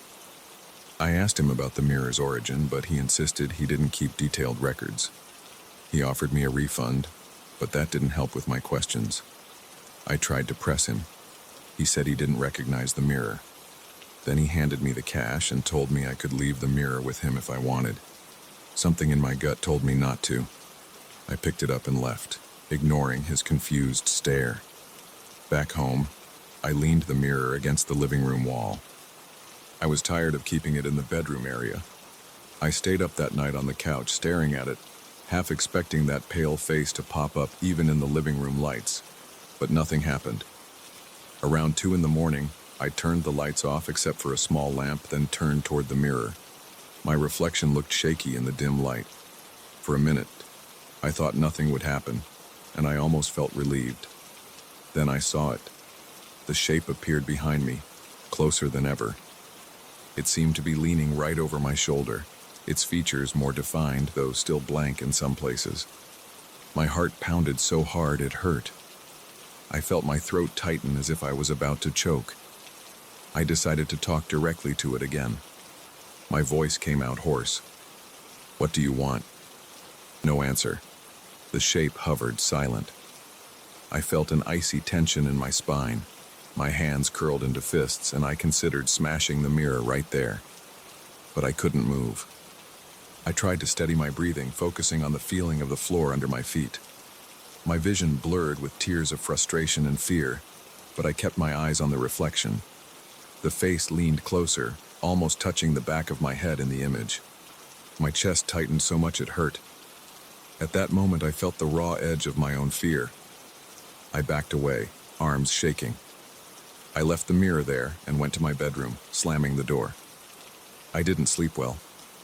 My mind kept picturing that face creeping up behind me in every reflective surface I passed. I avoided mirrors at work, the rearview mirror in my car, even the glass of store windows. That's where I am now, uncertain and exhausted. The mirror still stands in my living room.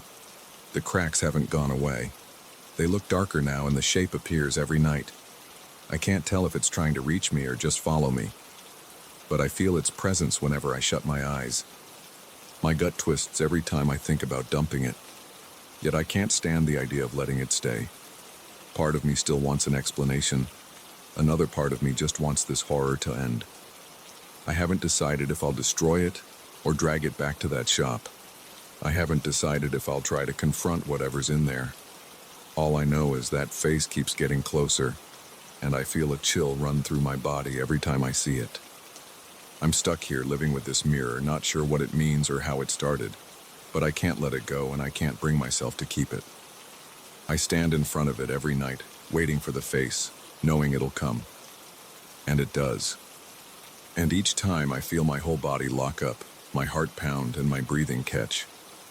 That's my life now, watching a face that isn't mine appear behind my reflection and trying to figure out how to end this for good.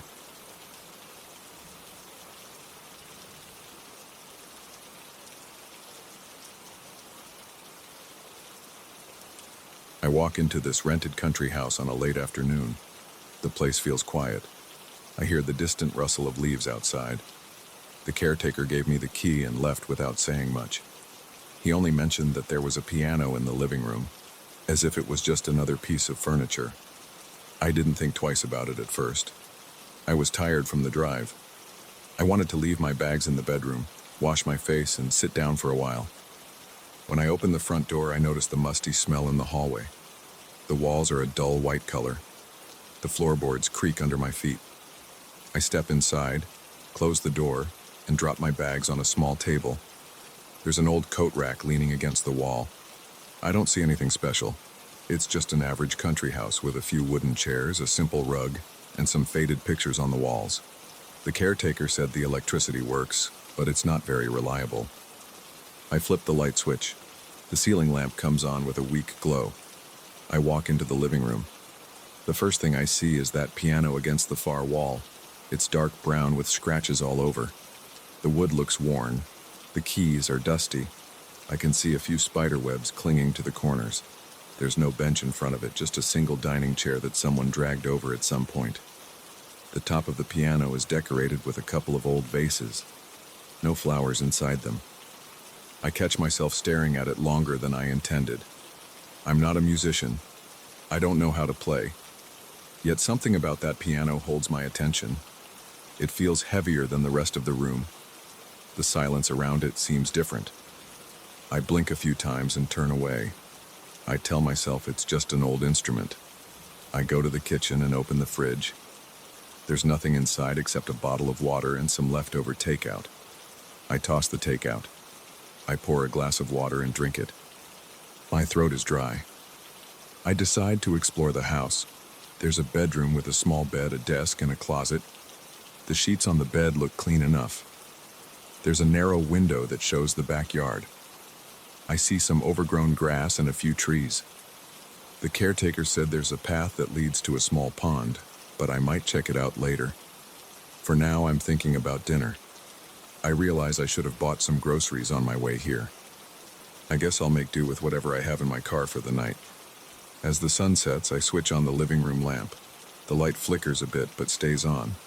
I sit down on the couch, feeling the worn cushions under me. My eyes keep drifting to the piano. It's like it's waiting for me to do something. I shake off the thought. I turn on my phone to check for reception. It's weak, but I can send a text if needed.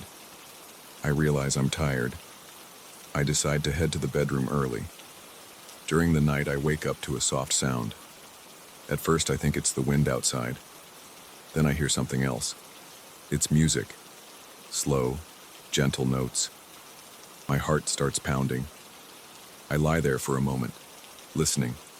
The tune is coming from the living room. I sit up in bed, my hands gripping the blanket. I hear a faint whisper, but I can't make out the words. It sounds like someone saying my name, but I'm not sure. I feel a cold sweat on my forehead. I get out of bed and tiptoe to the bedroom door. My pulse is racing. I open the door a crack and peek into the hallway. It's dark. The light I left on in the living room is off. I see the silhouette of the furniture. The piano is in the corner. I hear those notes again, soft and uneven like an old music box. But the keys are moving. I can see them moving, even though there's no one there. The whisper gets a little louder, almost a hiss, repeating my name. My mouth feels dry. I flick the light switch on the wall. The lamp flickers, then it turns on. The music stops immediately. The keys stop moving. The piano looks ordinary again. I step into the living room, my hands shaking. I rub my eyes. My heartbeat is loud in my ears. I go up to the piano and stand there staring at it. My reflection in the wooden surface is faint. I notice my own face is pale. I walk around it, checking if there's any kind of device or speaker. I find nothing. It's just an old piano. I check the windows. They're locked. No sign of anyone around. I swallow hard. I tell myself I must be tired or imagining things. I go back to bed but can't sleep. My mind races. Every time I close my eyes, I think I hear that melody again. I toss and turn until morning. When I finally get out of bed, my head hurts. I splash cold water on my face. My reflection in the bathroom mirror shows dark circles under my eyes. I wonder if I should just leave this place. But I paid for a week, and part of me refuses to believe in anything supernatural. Yet I can't ignore what I saw. I decide to spend the day outside, away from the piano. I go for a walk in the backyard. The sun is warm on my skin. The grass is tall and scratches against my ankles. I follow the path to the pond. The water looks green. I sit on a flat rock by the edge and throw a few pebbles. The splashes echo. I try to calm down. I breathe slowly. I think about calling the caretaker, but I don't know what I'd tell him. Hey, your piano is playing by itself. That sounds ridiculous. After a while, I head back to the house. I open the door slowly. Everything is still quiet. I look at the piano and feel a slight pull in my chest. I don't like this feeling. It's like I want to get closer, but I'm afraid. I make myself walk into the kitchen. I rummage around for something to eat. I find some cans of beans and a box of crackers. I open them and eat standing at the counter. I keep one ear out for any sound from the living room. Nothing. The quiet makes me uneasy. I wish there was some noise, maybe a radio or a TV. There isn't. Just the faint hum of the fridge. In the afternoon, I sit on the couch again. I watch the piano from across the room. I notice details now. The scratches on the lid form strange patterns. The keys have yellow stains. One of them is chipped at the corner. It's an ugly piano, honestly, but I feel drawn to it. My hands sweat just from looking at it. I don't dare to touch it, though. My stomach is tight. I keep swallowing, as if I have a lump in my throat. When evening comes, I think about leaving. Maybe I can drive to a motel in the nearest town. I step outside to check my car. The tires look fine. The engine starts. But for some reason, I feel like I can't leave yet. It's not a logical reason. I just feel a pressure in my chest when I think about going. I turn off the car and go back inside. I tell myself I'll stay one more night and then decide. That night, I barely eat. I sit at the small dining table, chewing on bread and cheese. The single light bulb over my head flickers sometimes. The house is too quiet. I think I hear faint notes again, but it might be my imagination. Around 9, I stand up and look at the piano. My heart beats faster. I walk toward it, my legs shaking a bit. I sit on the dining chair right in front of the keyboard. I stare at the keys. I move my hands above them, but I don't press anything. My palms are sweaty. Suddenly, I feel a slight vibration under my fingertips. The keys seem to move up an inch like they're breathing. I hear a low whisper. It's my name. My heart thuds. My throat feels tight. I jerk my hands away, stand up, and back away from the piano. The whisper stops. The vibrations stop. I'm panting. My forehead is damp. I stumble to the bedroom and lock the door. I put a chair under the doorknob. My heart is still racing. I try to sleep, but the music starts again in the middle of the night. It's louder this time. The melody is slow, but the volume seems to swell. I hear the whisper calling me. My name repeats over and over. My ears ring. I cover my head with the pillow, but the sound seeps through. My breathing is ragged. My chest feels tight. My body is tense. I feel a pressure in my temples. I can't take it. I get up, unlock the door, and rush into the living room. The keys are pressing themselves down. I see them move in the dim light. The sound is unmistakable. The piano is playing alone. The whisper hovers above it like air forced through a crack. I shout at it to stop. My voice shakes. The music dies. The whisper fades. I stand there, trembling. My arms tingle. My eyes sting. I stare at the piano, feeling something like anger and fear mixed together. My fists clench. I walk into the kitchen, grab a flashlight from my bag, and return to the living room. I shine the beam onto the piano. Dust particles float in the light. The piano just sits there, silent. I approach it with hesitant steps. My heart hammers in my chest. I lift the lid and peer inside. The strings and hammers look old and worn. Nothing seems unusual. No wires attached. No hidden speakers. I close the lid, trying to stay calm, but my nerves are shot. My body is shaky.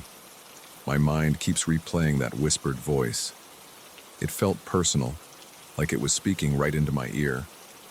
I wonder if this piano belongs to some ghost. I wonder if there's a story behind it.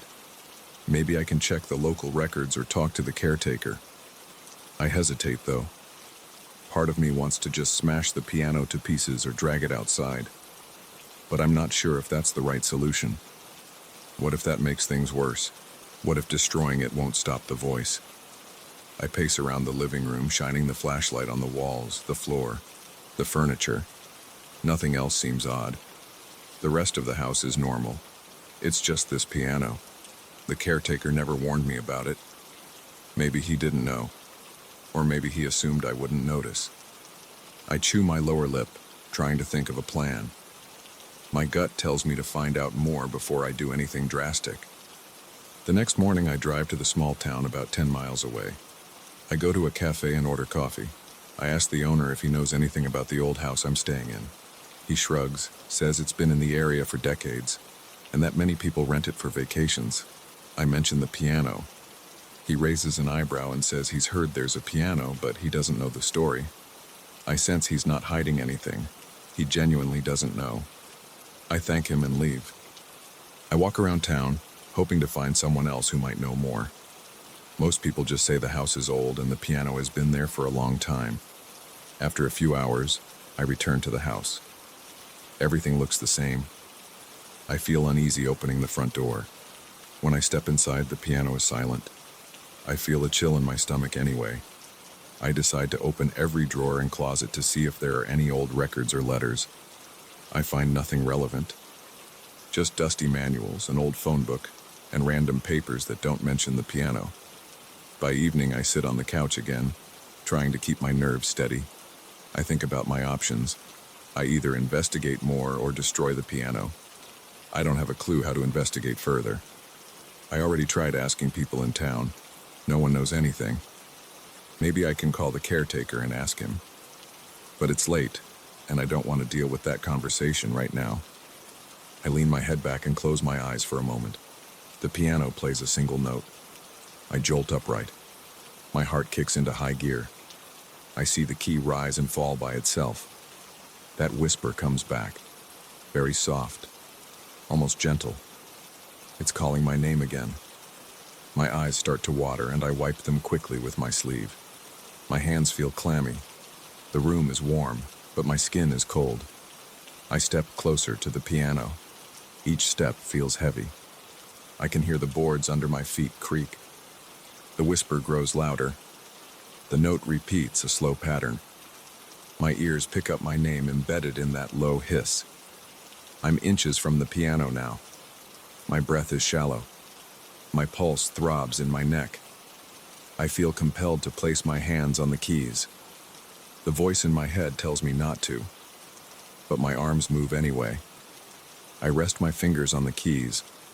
They vibrate under my touch. The music stops for a moment, like it's waiting. Then my right index finger presses a key on its own. I feel a force guiding it. A low note rings out. My chest tightens.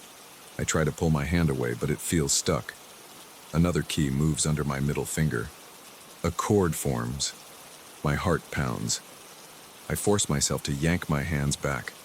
I stumble away and grab a tall wooden stool by the dining table. My thoughts race. I'm breathing hard. I lift the stool, muscles tense, and swing it at the piano. The stool cracks against the side, leaving a dent. The piano emits a low groan like wood under pressure. I swing again, striking the lid. Splinters fly. The whisper turns into a hiss. I feel a sharp pain in my ears like they're popping. My eyes water again. The room feels heavy and oppressive. I drop the stool. My arms ache. The piano is damaged. The lid cracked, some of the keys chipped. But it still looks intact. The whisper is gone. The hiss is gone. I stand there, panting, sweat dripping down my neck. My eyes are fixed on the broken wood. My entire body trembles with adrenaline. I don't know if I just made things worse or if I finally ended this nightmare. My throat feels raw. I pick up the stool and drag it away, trying to calm my breathing. The piano remains silent. I stare at it for a long minute. I decide I need to leave, at least for the night. I grab my bag, my car keys, and head out the door. I don't bother turning off the lights. My heart is still pounding when I sit behind the wheel. I start the engine and pull away from that house. As I drive down the empty country road, I don't hear any music. The only sound is the engine and my ragged breathing. I keep checking the rearview mirror, half expecting to see something lurking behind me, but there's nothing. My shoulders begin to relax a bit as I put distance between me and that house. I don't know what will happen next. Maybe I'll call the caretaker in the morning. Maybe I'll never set foot in that place again. Right now, I just want to get away. I grip the steering wheel tight. My hands still feel shaky, and my ears are ringing slightly. I focus on the road ahead, the dark sky, and the headlights cutting through the night. That piano can stay there, broken or not. I'm done listening to its voice.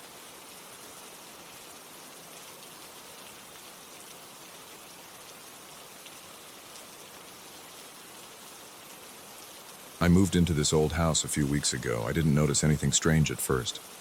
I was focused on getting all my boxes inside, setting up my bedroom, and trying to make the place feel like home. The house had a basement, and I knew there were some leftover items down there from the previous owner. But I pushed the idea of cleaning it out to the back of my mind. I didn't feel like dealing with someone else's junk on my first day. On my second night, I decided to check the basement. The door was heavy and the hinges squeaked. The steps creaked under my weight as I went down. The air felt damp, and my flashlight beam caught thick dust swirling around. The basement was crowded with old chairs, boxes of random papers, a couple of broken lamps, and a dresser missing one of its drawers. I saw cobwebs in the corners. The walls looked like stone blocks. It felt cold, and I smelled a musty odor. There was a sense of something old down there, but I couldn't put my finger on what it was. I spent about half an hour walking around, pushing aside some chairs and checking if anything was worth keeping. I found a few tools, a hammer that still looked usable, and a rusted metal pipe. Then my flashlight revealed a small hole in the far wall. It was about the size of a quarter, maybe a bit bigger. I leaned forward, trying to see if it led anywhere. I heard a faint hissing sound like a soft wind passing through a narrow gap. It was constant, never rising or falling in pitch. It reminded me of air escaping from somewhere. I put my ear closer and felt a slight breeze against my face. I stood there for a moment, trying to figure out where that breeze could be coming from. There was no obvious vent or window. I decided it wasn't a big deal and went back upstairs. I told myself I'd come back later to see if I could plug it up. I didn't want to get into a detailed repair job right away. I had unpacking to do, and the basement made me feel uneasy. Something about that hissing sound felt odd, but I told myself it was just air moving in old cracks. The next few days were normal. I worked on organizing my living room, setting up the couch and TV, and buying groceries.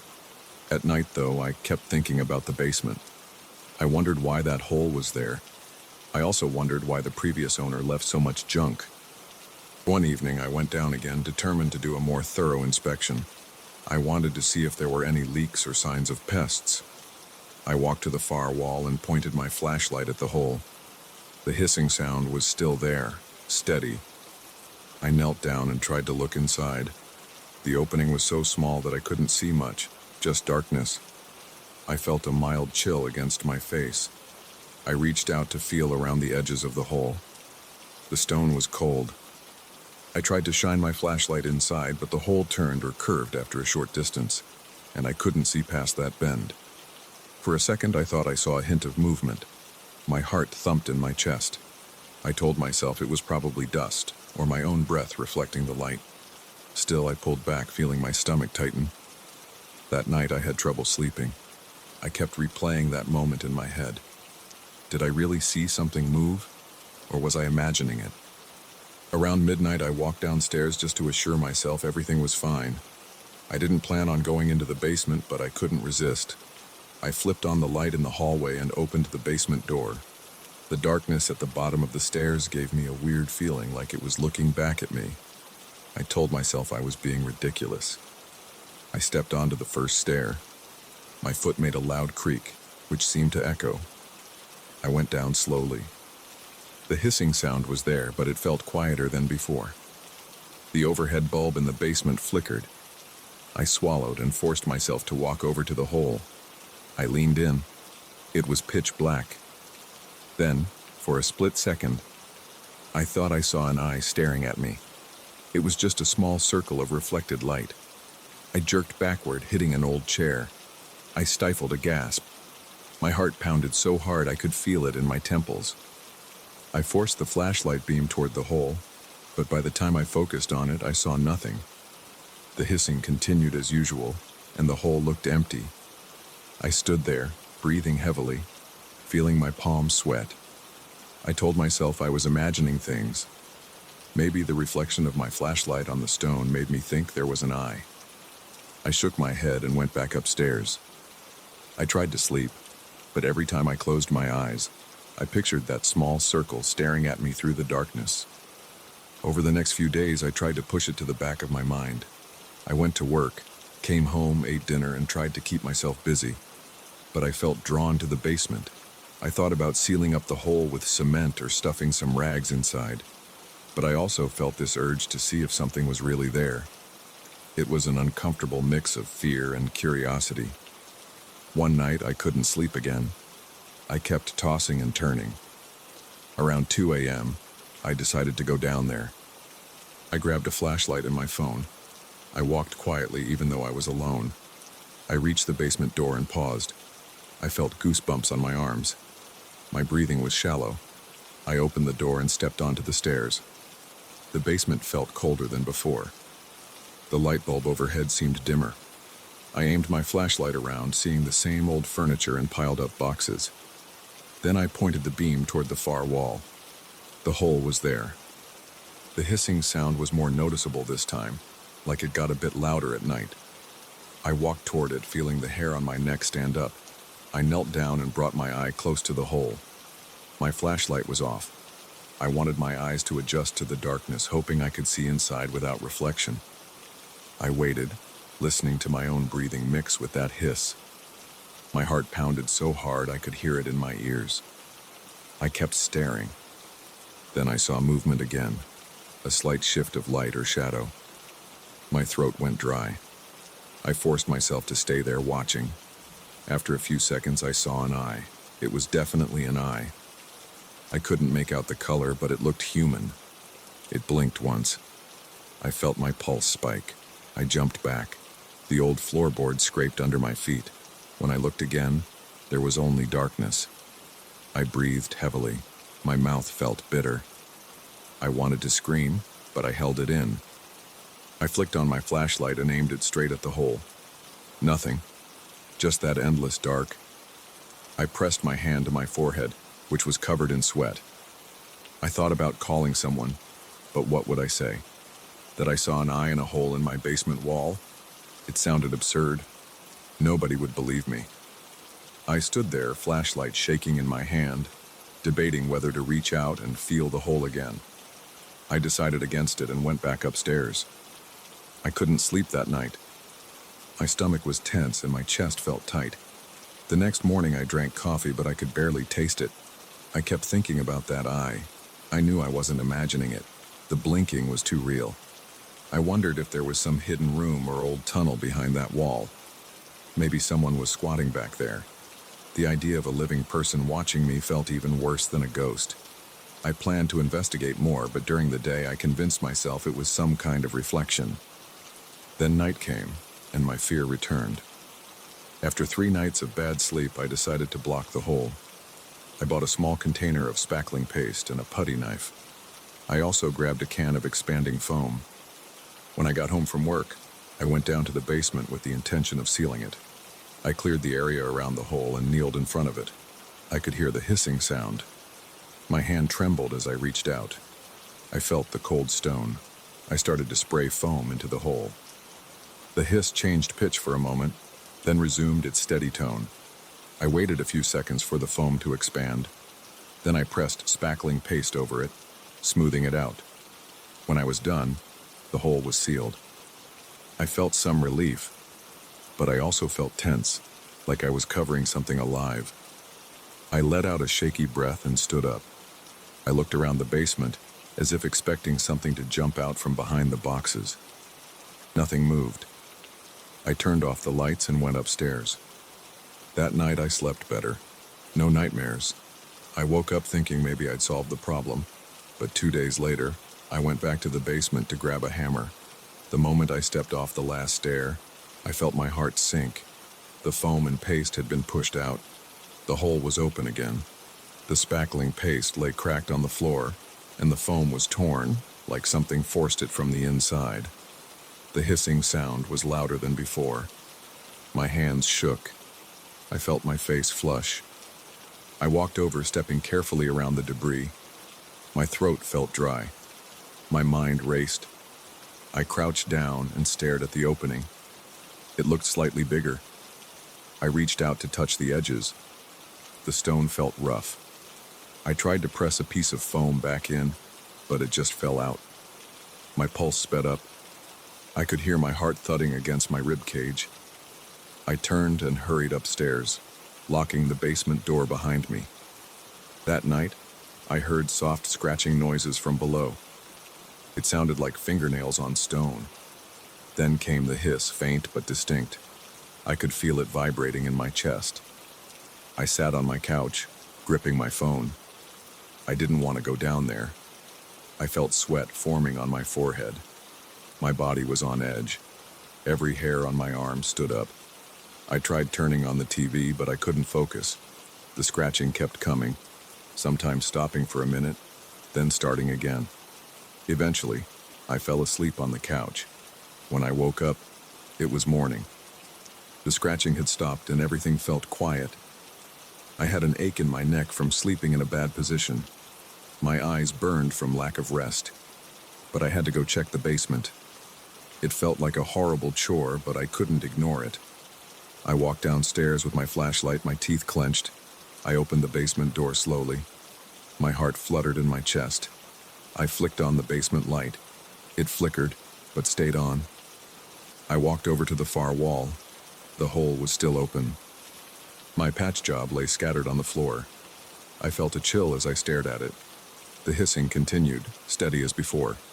Then, without warning, I saw something shift in the dark behind the hole. I froze.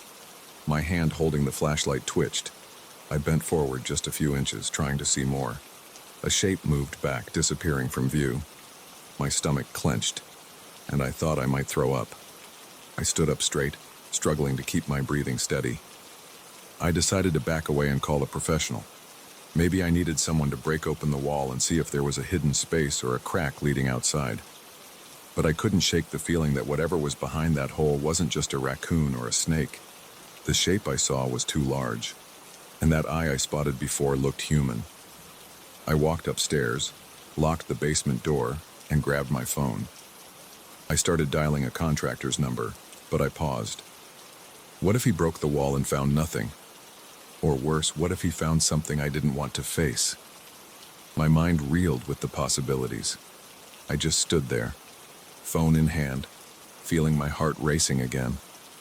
I felt trapped. If I ignored it, the hole would stay open. That presence would keep watching me. If I investigated, I might uncover something that would haunt me even more. I paced around my living room, picking at my nails. The memory of that eye blinking stayed in my head. It felt like a violation. Something was staring right at me, and I couldn't see it fully. The uncertainty ate at me. The tension in my chest made it hard to breathe. I kept glancing at the basement door, half expecting it to burst open. I ended up not calling anyone that day. I guess I was afraid of seeming crazy. Who would believe me if I said I saw a blinking eye behind the wall?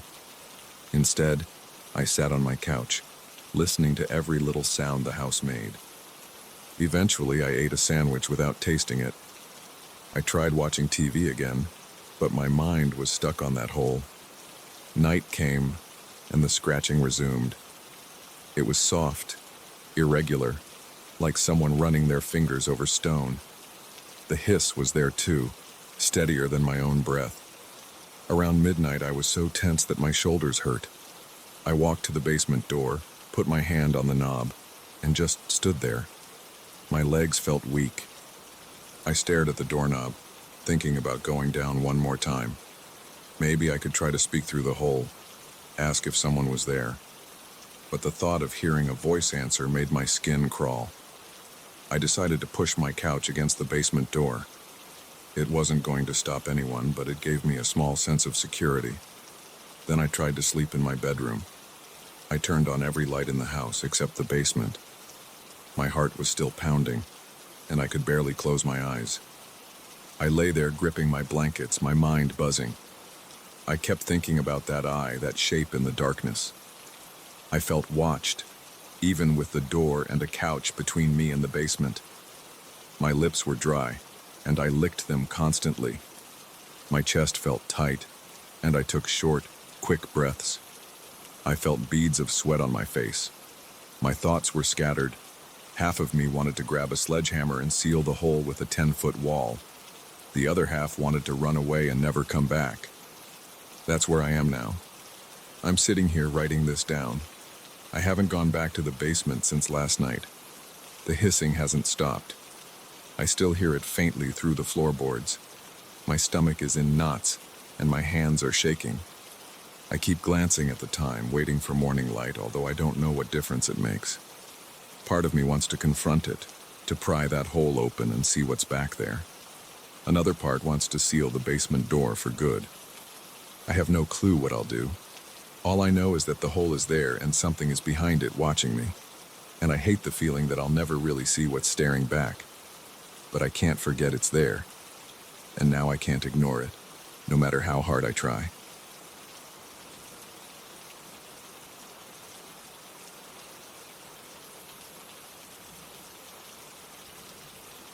I remember the exact moment I realized something was wrong.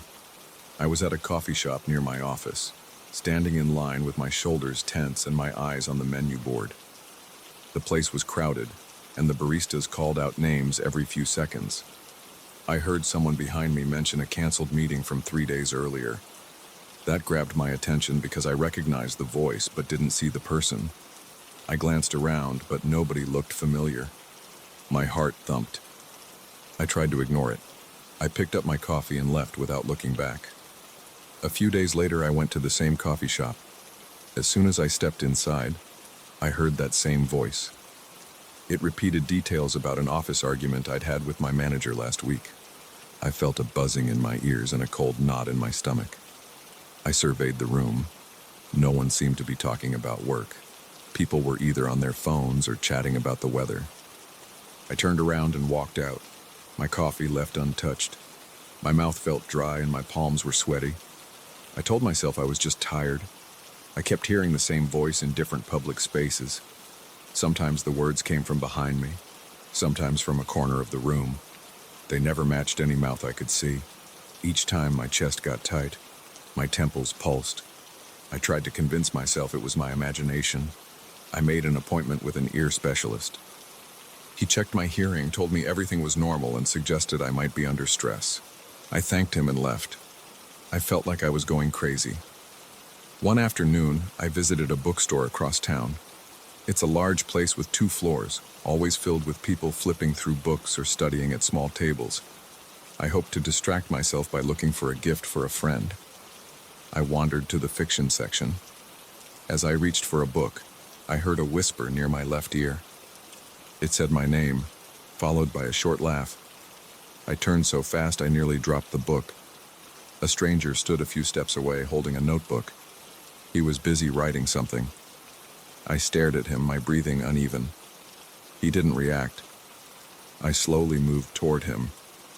The whisper came again, this time from the opposite side.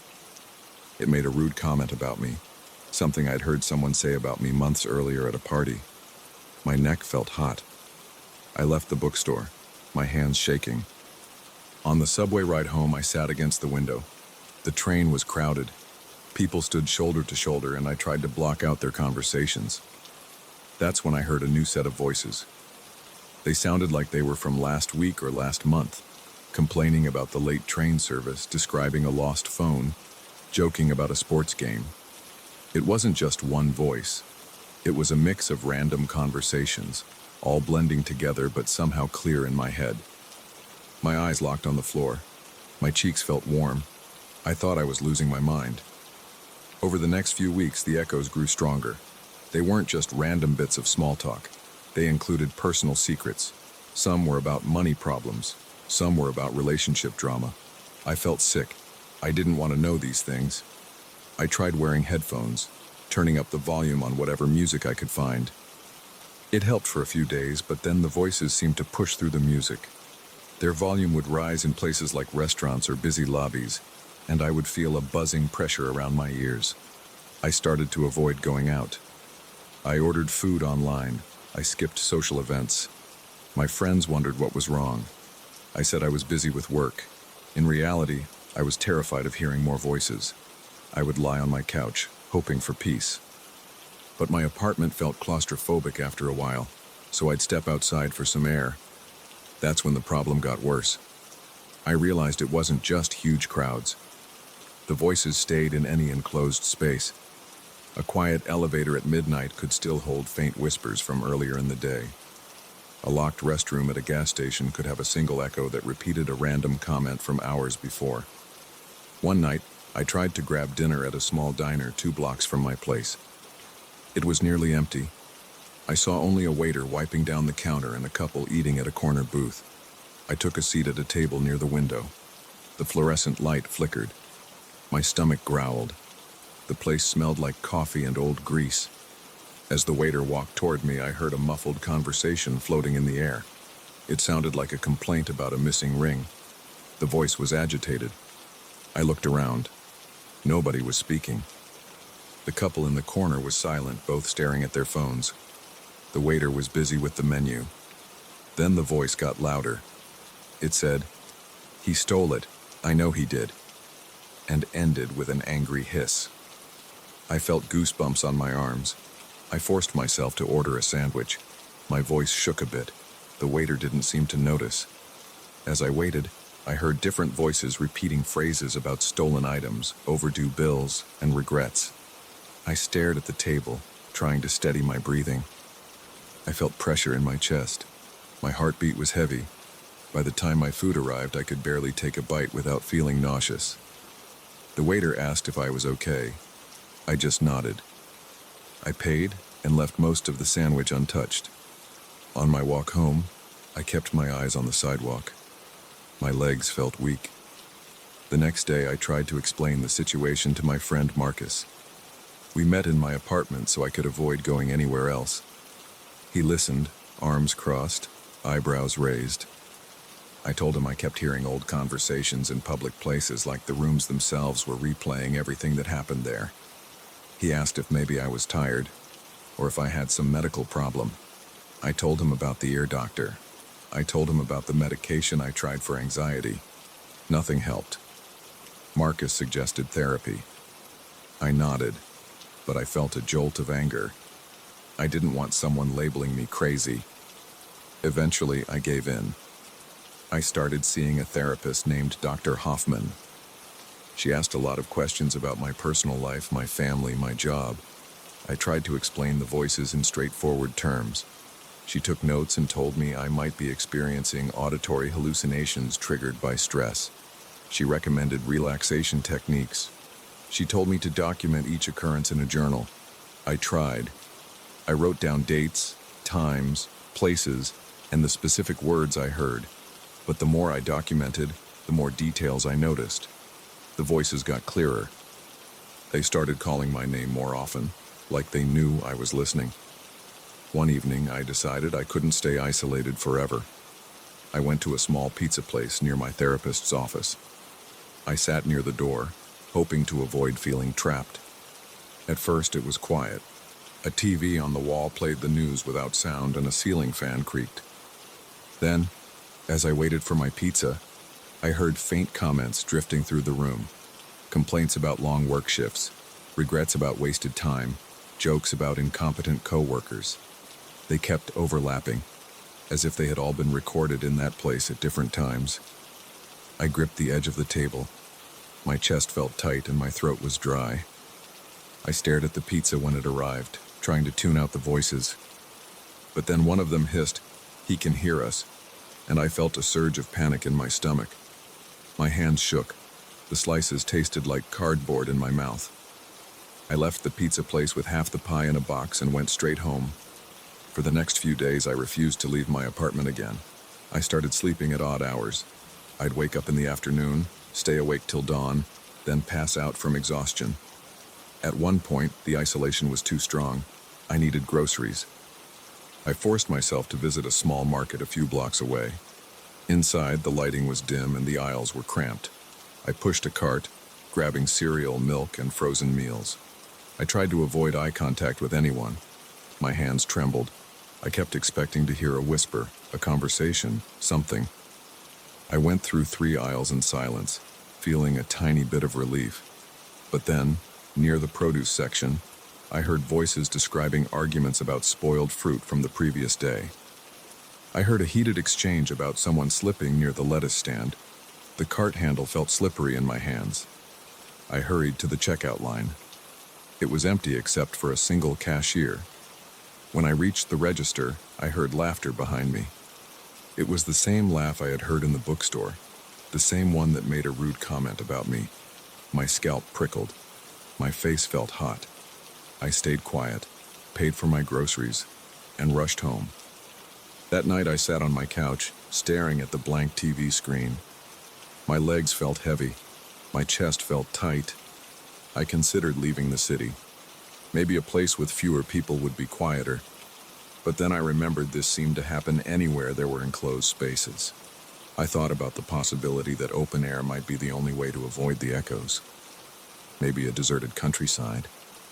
Then I wondered if the voices would follow me into any building, no matter how empty it had been in the past. I felt a headache coming. My shoulders ached. I called Marcus and told him everything. He tried to reason with me.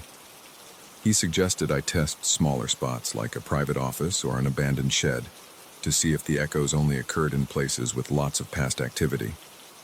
I decided to try an old storage room in my apartment building.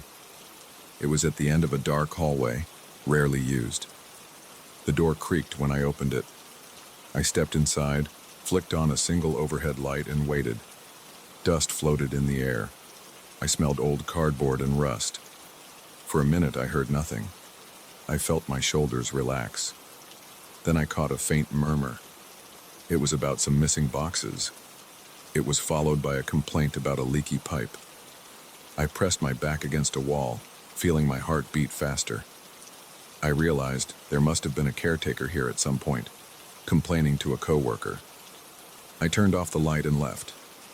So much for that idea. Over the next few days, I avoided contact with anyone. I sat in my living room, flipping through channels, pacing around, trying not to think. But the echoes started showing up in my dreams. I would hear random bits of old conversations and I'd jolt awake in a cold sweat. My shirt would stick to my back. I'd grab a towel, wipe my face, and stay awake until sunrise. At my next therapy session, Dr. Hoffman asked me if I believed this was something supernatural. She'd noticed I was no longer convinced it was just hallucinations. I hesitated. I felt my hands curl into fists on my lap. I admitted I couldn't explain it logically. Dr. Hoffman looked at me with concern but didn't argue. She encouraged me to keep writing things down, to keep track of any patterns. The patterns were obvious. Any enclosed public space carried the voices of its past occupants. They weren't illusions. They repeated words that I recognized, events that matched reality, secrets nobody had told me. They teased me. They called out my name, sometimes in mocking tones, sometimes in warning. Each time I felt my heart hammering. My throat would go dry. My vision would blur at the edges. I'd stumble out of the building searching for fresh air. I tried explaining all this to Marcus again. He listened, arms folded. He didn't say I was insane. He offered to walk with me into a busy place to see if we could both hear it. We tried. We went to a large shopping center. The moment we stepped into a clothing store, I heard the echoes. They talked about returns, about stolen items, about frustrations with the manager. I glanced at Marcus. He just looked confused. He heard none of it. I felt dizzy. My head pounded. I left him at the store, mumbled an excuse, and hurried home alone. At that point, I realized I might be stuck with this. Maybe I was chosen, though I hated that word. It felt too dramatic. But I couldn't deny the sense that the voices wanted me to hear them. They called out. They repeated secrets. They whispered my name. They teased me. They warned me. And no matter how much I tried to block them, they pushed through everything: music, earplugs, my own thoughts. I started experimenting with short visits to public places, trying to remain calm as the echoes washed over me. I'd enter a grocery store, stand near the frozen foods, and count my breaths. I'd focus on the cold air from the freezers. I'd listen to the voices describe old complaints about freezer burn or out-of-stock items. My jaw would clench. I'd sweat, but I tried to stay there for at least a minute. Then I'd walk out, heart pounding. I repeated this at a laundromat, a gas station bathroom, a fast food drive-thru. The result was always the same: old snippets of conversation, personal secrets, petty arguments, laughter, gossip. After several weeks of this, I managed to endure it without running outside immediately. I couldn't stop the voices, but I stopped panicking every time. I just let them run their course. My throat would still go dry, and my skin would still prickle, but I kept myself from collapsing into fear. Now I live with it every day. I still see Dr. Hoffman. She still calls it a stress-induced phenomenon, but I don't believe that anymore. I don't claim to understand it. I just accept that certain walls hold on to every word ever spoken, and I'm the only one who can hear them. The voices follow me, they call me names, they mock my fears. Sometimes I hear them revealing details about other people's lives. It's a constant reminder that the past never truly goes away. I haven't found a cure. I haven't found a way to make it stop. But I go to work again, I ride the subway, and I buy groceries in person. I still hear the laughter and the whispers. I still feel that knot in my chest whenever I step through a door. But I keep moving. I have a life to live, and I won't let these echoes lock me inside my apartment forever. If I was chosen, or if I'm just cursed, it doesn't matter. I refuse to hide. That's how I survive.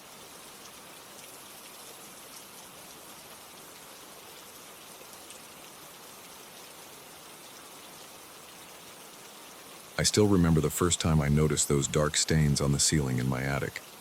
I had been living in this house for about 5 years, and I'd never paid much attention to the attic's condition. I used it for storage, mostly old furniture, empty boxes, and a few suitcases. I went up there one night to look for a box of winter clothes, and that's when I spotted them. At first, I thought they were just water stains or maybe mold. The odd thing was how they seemed to form patterns that I couldn't explain. It looked like overlapping shapes, almost like silhouettes of people. That caught my eye. I thought it was just a trick of the light. I turned on the flashlight on my phone and walked around trying to see if there was some leakage or a crack in the roof. I couldn't find anything obvious. The stains were dry to the touch. They didn't smell like mold or damp wood. I left the attic that night feeling a bit uneasy. I couldn't ignore the shape of those patterns. They gave me this nagging sense that someone had been up there painting them. But when I looked closer, I saw they weren't painted. The discoloration was soaked into the wood, like it had been there for a long time. I tried to tell myself it was just a stain that happened to look like a human outline. Maybe multiple stains, one on top of the other. I went back downstairs and tried to focus on other things. The next day, I went to work as usual. My job is mostly desk work in an office. I spent the day thinking about documents and emails, but every time I had a free moment, I kept picturing the shapes on the attic ceiling.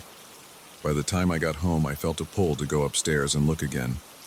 I tossed my coat on the couch and headed straight for the attic door. I climbed the wooden steps, which creaked under my weight. Once I reached the top, I pulled the light switch. The bulb overhead flickered before staying on. The stains were still there, but they seemed a bit darker this time. My heart pounded. I walked right underneath them and stared. It felt like they were changing the longer I looked. One moment, they looked like the outline of a tall figure with broad shoulders. Then, as I shifted my position, they warped into two smaller shapes standing side by side. I blinked a few times, thinking it might be my eyes playing tricks. I held my breath, waiting to see if there was any movement. For a second, I swore I saw the shapes tilt, like a person turning their head. I stepped back, and a cold shiver ran through my arms. I felt a rush of panic. My gut reaction was to flick off the light and back down the stairs. The moment the light went out, the attic went dark except for a bit of moonlight coming through the small window. I stayed still, trying to let my eyes adjust. That's when I heard faint footsteps above my head, but there was nothing above me. The attic was the top floor of the house. No extra level, no hidden room. Yet I heard shuffling, like old shoes dragging across a floor. My scalp tingled. I pressed my hands against my ears, but I could still hear the steps. They were slow and deliberate. Then they stopped. I grabbed the light cord and pulled. The bulb lit up again. The footsteps stopped and everything was quiet. My heart hammered so loudly I could barely think. I checked the ceiling. The stains were still there. They looked unchanged. I wondered if I was going crazy. I walked backward toward the stairs, keeping my eyes on the ceiling. Then I hurried downstairs, closed the attic door, and leaned against the wall. I tried to calm my breathing. My hands were shaking. That night, I couldn't sleep.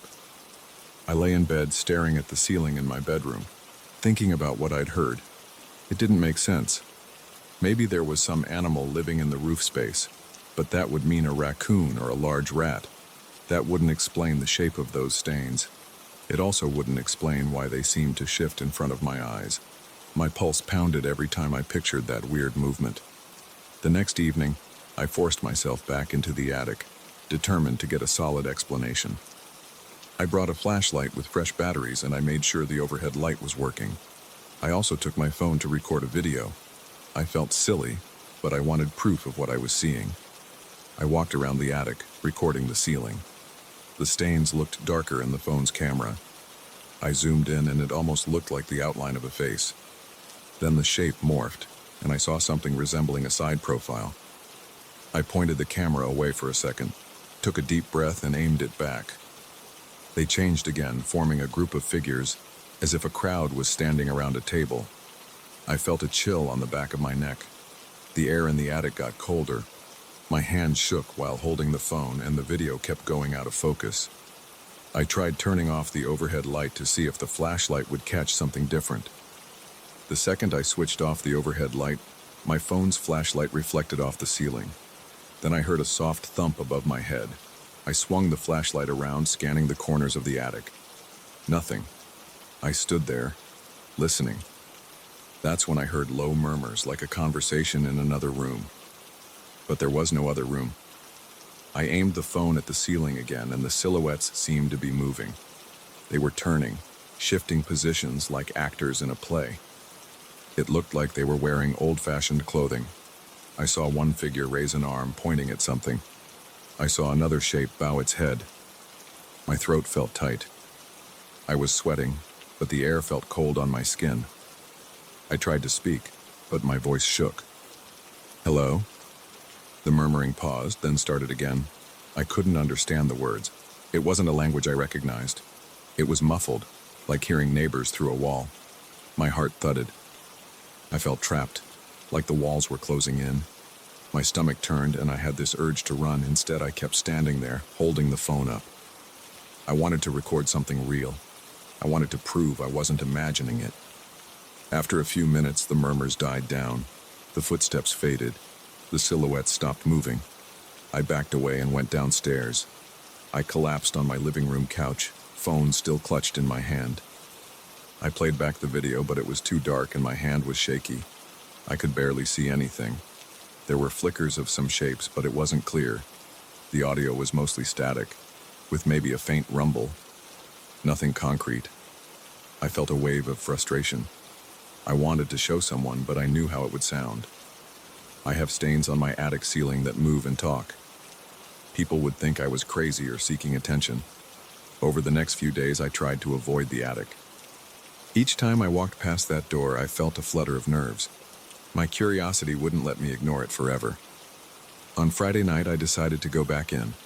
I took a stepladder with me, planning to get a closer look at the ceiling. When I got up there, I unfolded the ladder under the largest stain and climbed up. The wood looked old, but the surface was smooth. I pressed my hand to it. It was cool to the touch, like stone in a basement. I leaned in, trying to see if there was some indentation or irregular texture. Nothing. I shifted my flashlight around, trying to get a better view. That's when the silhouette seemed to stretch, forming a tall figure. Its head was right above mine. My heart fluttered. I felt a jolt of fear, like my body telling me to get down. I heard a whisper. It sounded like a breath against my ear. I nearly fell off the ladder. I scrambled down, and my foot slipped on the second step. I banged my elbow on the edge of a wooden chest. Pain shot through my arm. I cursed under my breath, feeling my pulse pounding in my ears. I stood there, rubbing my elbow, staring at the stain. It stayed in that tall figure form for a few seconds, then shifted back into something else, like multiple figures grouped together. I grabbed the ladder and folded it up, then hurried back downstairs, arms still throbbing. In the bathroom, I checked for bruises. My elbow was red. I splashed some cold water on my face. I felt foolish. Why was I putting myself through this? I could have called someone to check the roof or just covered the stains with paint. But I couldn't let it go. There was something there, and I wanted to know what it was. That night, I barely slept. I kept hearing those faint whispers in my head. The attic door was closed, but I felt like there were eyes watching me from above. At around 3 a.m., and I heard soft creaking sounds coming from the attic. My bedroom is right below it. I lay there wide awake, staring at the dark ceiling in my room, feeling every hair on my body stand on end. The sounds came and went, like someone pacing in circles. I pulled the covers up to my chin and waited it out until morning. Over the weekend, I tried to distract myself with errands and chores. I cleaned the garage, washed my car, and did laundry. But every quiet moment brought me back to the attic. By Sunday night, I decided I had to do one last investigation. I prepared a small lamp, a flashlight, and a voice recorder. I went up there, closed the hatch behind me, and set the lamp on an old table. It provided a steady glow, enough for me to see the ceiling clearly. I placed the voice recorder near the ladder. I looked up and waited. Nothing happened for several minutes. Then I saw the silhouettes move again. They formed shapes of people standing in a row like they were waiting for something. My skin felt clammy. I wiped my palms on my jeans. My chest tightened. I heard the murmurs rise, then fade. I picked up the voice recorder and turned it on. I didn't say anything, I just held it up. The murmurs grew louder, but they were still muffled. It sounded like an old gathering, maybe in a large room. I saw one silhouette step forward, though it had no features, just a shape. Another silhouette turned away as if walking in another direction. My throat was dry. I walked around the attic, trying to see if the shadows would follow. They stayed in place, shifting and twisting on the ceiling. At one point, I heard a loud knock right above my head. It was like something was striking the wood. I almost dropped the recorder. My heart pounded. I felt sweat rolling down my back. I stood there, rooted to the spot, trying to keep the recorder aimed at the source of the sound. Another knock, then silence. The silhouettes froze. as if they had been paused. I glanced at the lamp's switch. I considered turning it off to see if the darkness would make things clearer, but I was too scared of what might happen if I did. I left the lamp on. I kept the voice recorder running for a few more minutes, but nothing else happened. Finally, the silhouettes melted back into abstract stains. I turned off the recorder and lowered my arm, which was stiff from holding it up. I pressed stop and played it back. I heard my breath, the creaking of the floor, and a faint, low drone, but I couldn't make out specific voices or words. I stood there thinking about my situation. Part of me wanted to pack up and leave the house for a few days. Another part of me wanted to stay and figure this out. I'd never believed in ghosts or anything supernatural, but I couldn't deny what I'd seen. My logical side said there had to be an explanation, old water stains, my imagination, or stress from work. But my gut told me these scenes were real in some way. Maybe they were echoes of past events. Maybe they were a trick my brain was playing on me. Either way, I knew I couldn't keep living like this.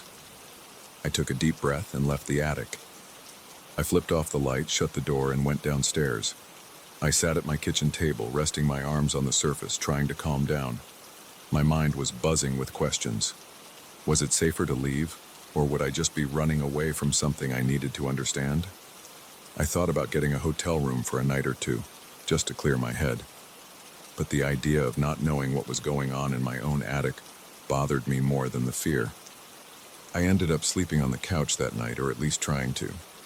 Every time I closed my eyes, I pictured those figures on the ceiling. I replayed the sound of footsteps and muffled voices. Around 2 a.m., I got up and double-checked that the attic door was still shut. I put a chair under the handle, hoping that would give me some peace of mind. I don't know what I'll do next. The stains aren't going away. They're still up there, and they change whenever I look at them for too long. The footsteps and whispers happen every time I turn off the lights. I don't have an answer.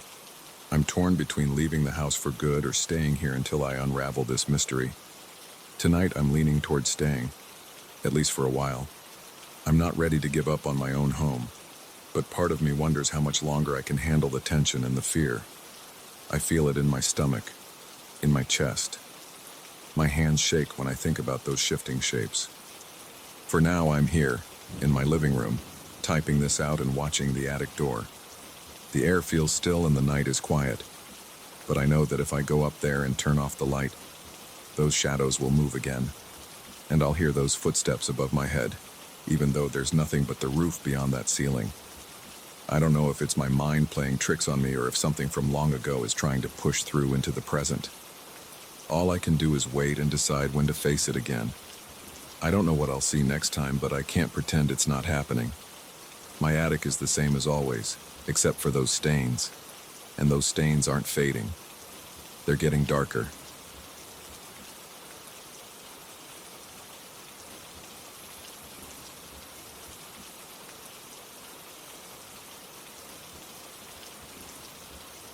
I heard the first scratching sound on a Wednesday night around 2 in the morning.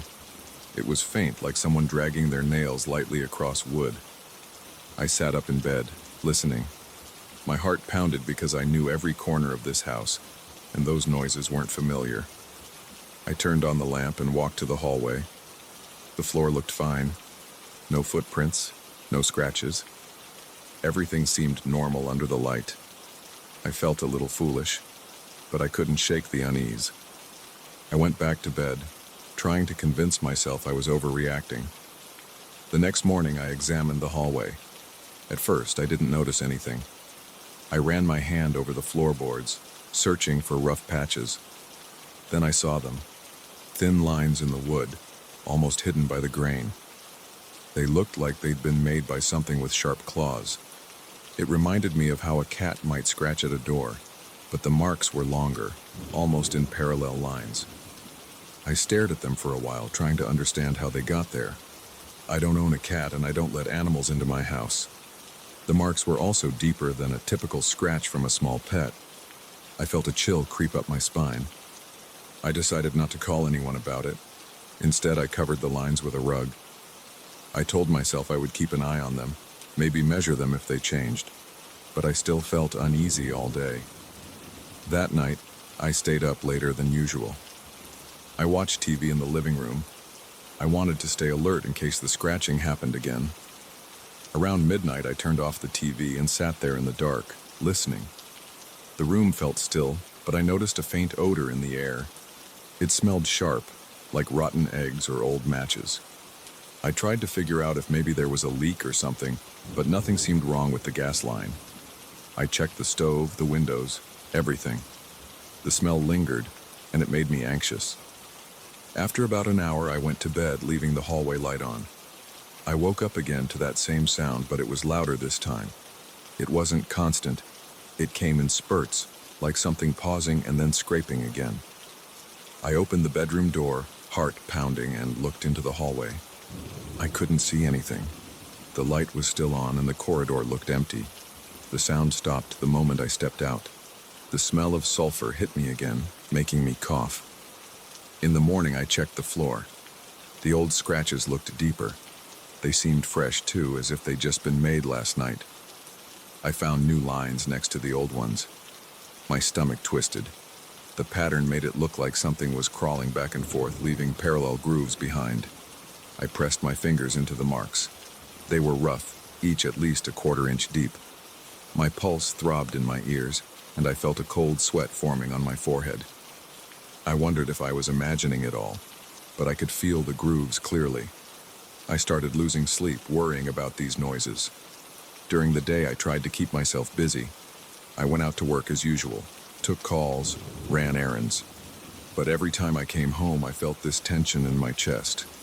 I kept thinking about that smell in the hallway and those scratches on the floor. I even bought some boards at the hardware store, planning to reinforce certain spots. But it didn't make sense to do that unless I was sure something was actually breaking in. I had no idea what I was dealing with. Night after night, the sounds got louder. At times, it sounded like something heavy scraping the floor. Other times, it was more like nails tapping quickly on the wood. I tried turning all the lights on, hoping that whatever it was would avoid the brightness. That didn't help. The noises came anyway, always between midnight and 3 in the morning. I would run into the hallway, switching lights on, and find nothing. The corridor was empty except for that acrid smell. It burned my nostrils and made me gag. One night I snapped. The scratching had started again, and I burst out of my bedroom shouting. My voice echoed in the hallway and my hands shook. I was furious and terrified at the same time. I demanded that whoever or whatever it was show itself. My heart hammered so hard that my chest felt tight. There was no response. The noise stopped. I stood there for a few minutes, breathing heavily, trying to steady myself. Then I smelled it again. That sulfur stench. It felt like it was right beside me, maybe behind me. I turned around, shining a flashlight into every corner, but saw nothing.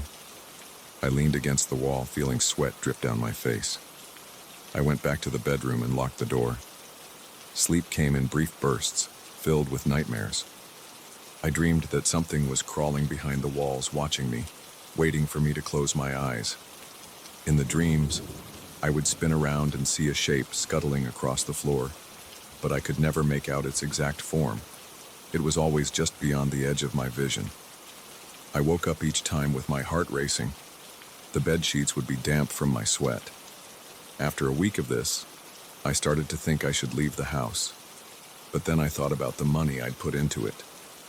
It was my home. I had nowhere else to go.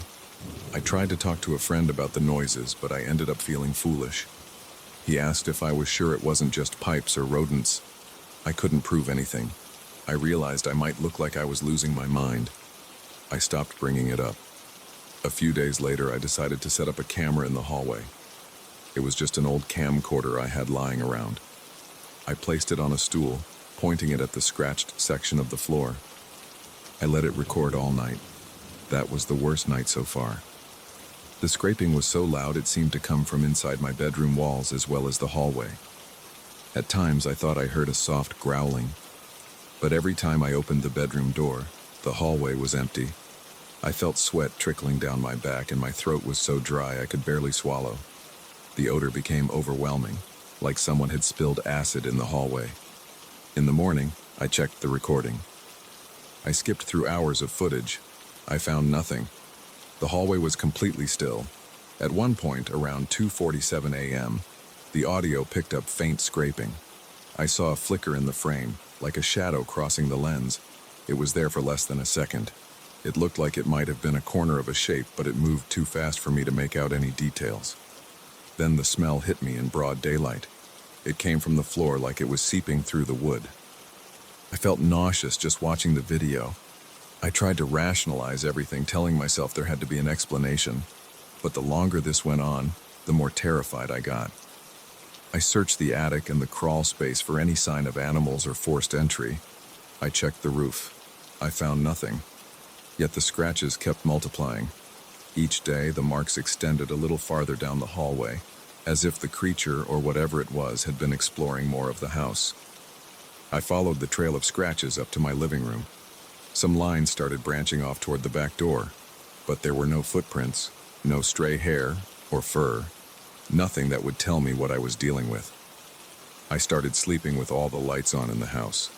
My electric bill soared, but I didn't care. Even with the lights on, the sounds came. I thought maybe if I stayed awake all night, I'd catch it in the act. But I couldn't keep my eyes open forever. When I drifted off, the noises began. I'd jolt awake, run to the hallway, and find fresh marks. The house felt like it wasn't mine anymore. It felt like I was just a guest, waiting for something to happen. One evening, I tried spreading flour on the floor to see if footprints appeared. I covered the entire hallway with a thin layer of flour before going to bed. At around 3 in the morning, I heard the scraping again. It was louder than before, almost like metal dragging on wood. I raced out of my room, flashlight in hand, and saw that the flour was disturbed. Something had moved across it, leaving narrow streaks. No footprints, no outline of paws or shoes, just these parallel lines running across the hallway, the same lines I'd been seeing in the wood. I followed them, shining my flashlight over every inch, but they led nowhere. They just stopped near the living room. The smell was suffocating, and my stomach churned. I tried to hold my breath, but it was impossible. My eyes watered, and I stumbled back to my bedroom. I felt dizzy. I locked the door, pressed my back against it, and tried to calm down. My heart was racing so fast it hurt. My muscles felt stiff, and a strong urge to vomit rose in my throat. After a while, the smell dissipated. I stayed on the floor, leaning against the door, until sunrise. Over the next few days, the nightmares got worse. I dreamed of corners in my house where the lights never reached. In these dreams, I'd see a glint of something in the darkness, like a pair of eyes or maybe claws. I'd wake up with my pulse pounding, my mouth dry, and sweat dripping down my forehead. The hallway floor started to look mangled. The scratches were everywhere now. Every morning I found new marks, deeper and angrier. I wondered if the entire floor would eventually get ripped up by this thing. I reached a breaking point one Saturday afternoon. I had been trying to ignore the problem, hoping it would go away, or at least stay in the hallway.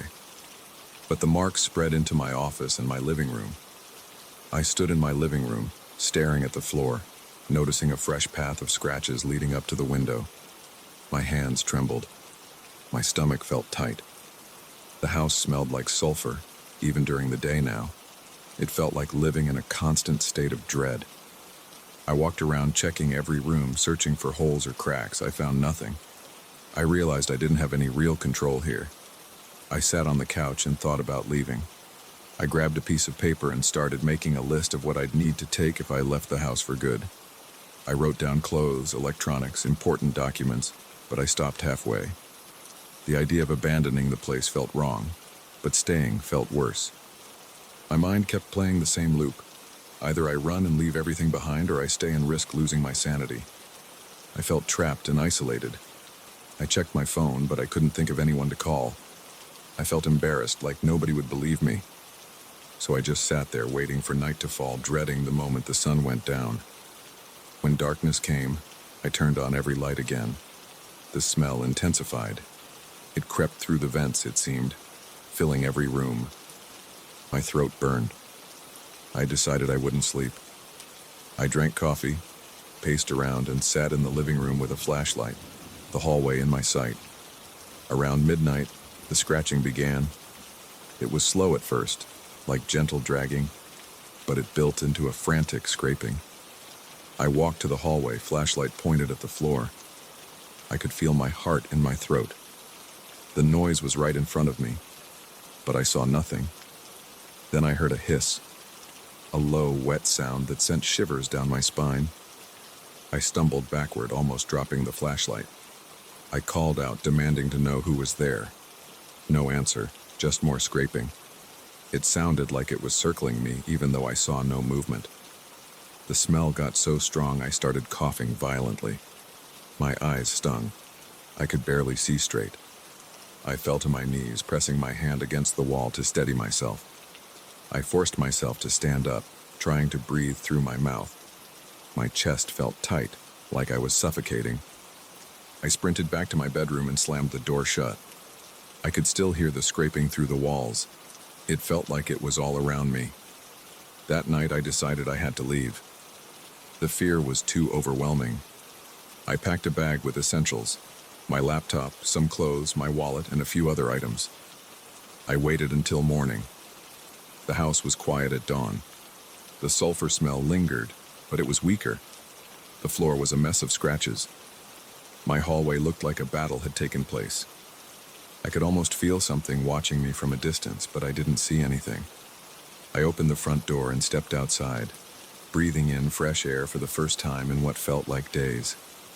My muscles relaxed a bit, but my mind was still racing. I closed the door behind me, locked it, and stood on the porch.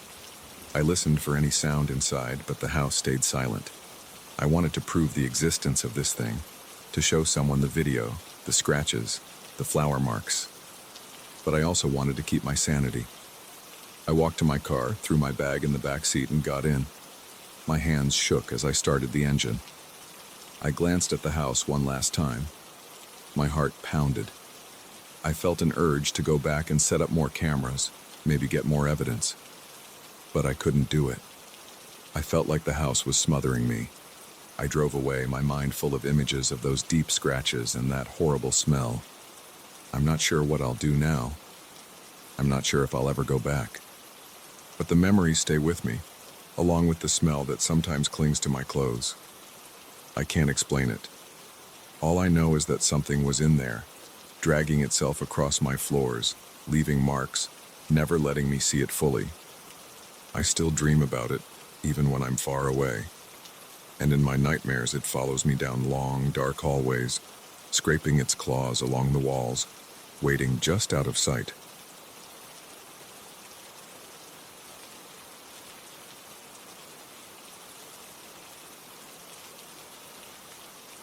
I need to get this off my chest.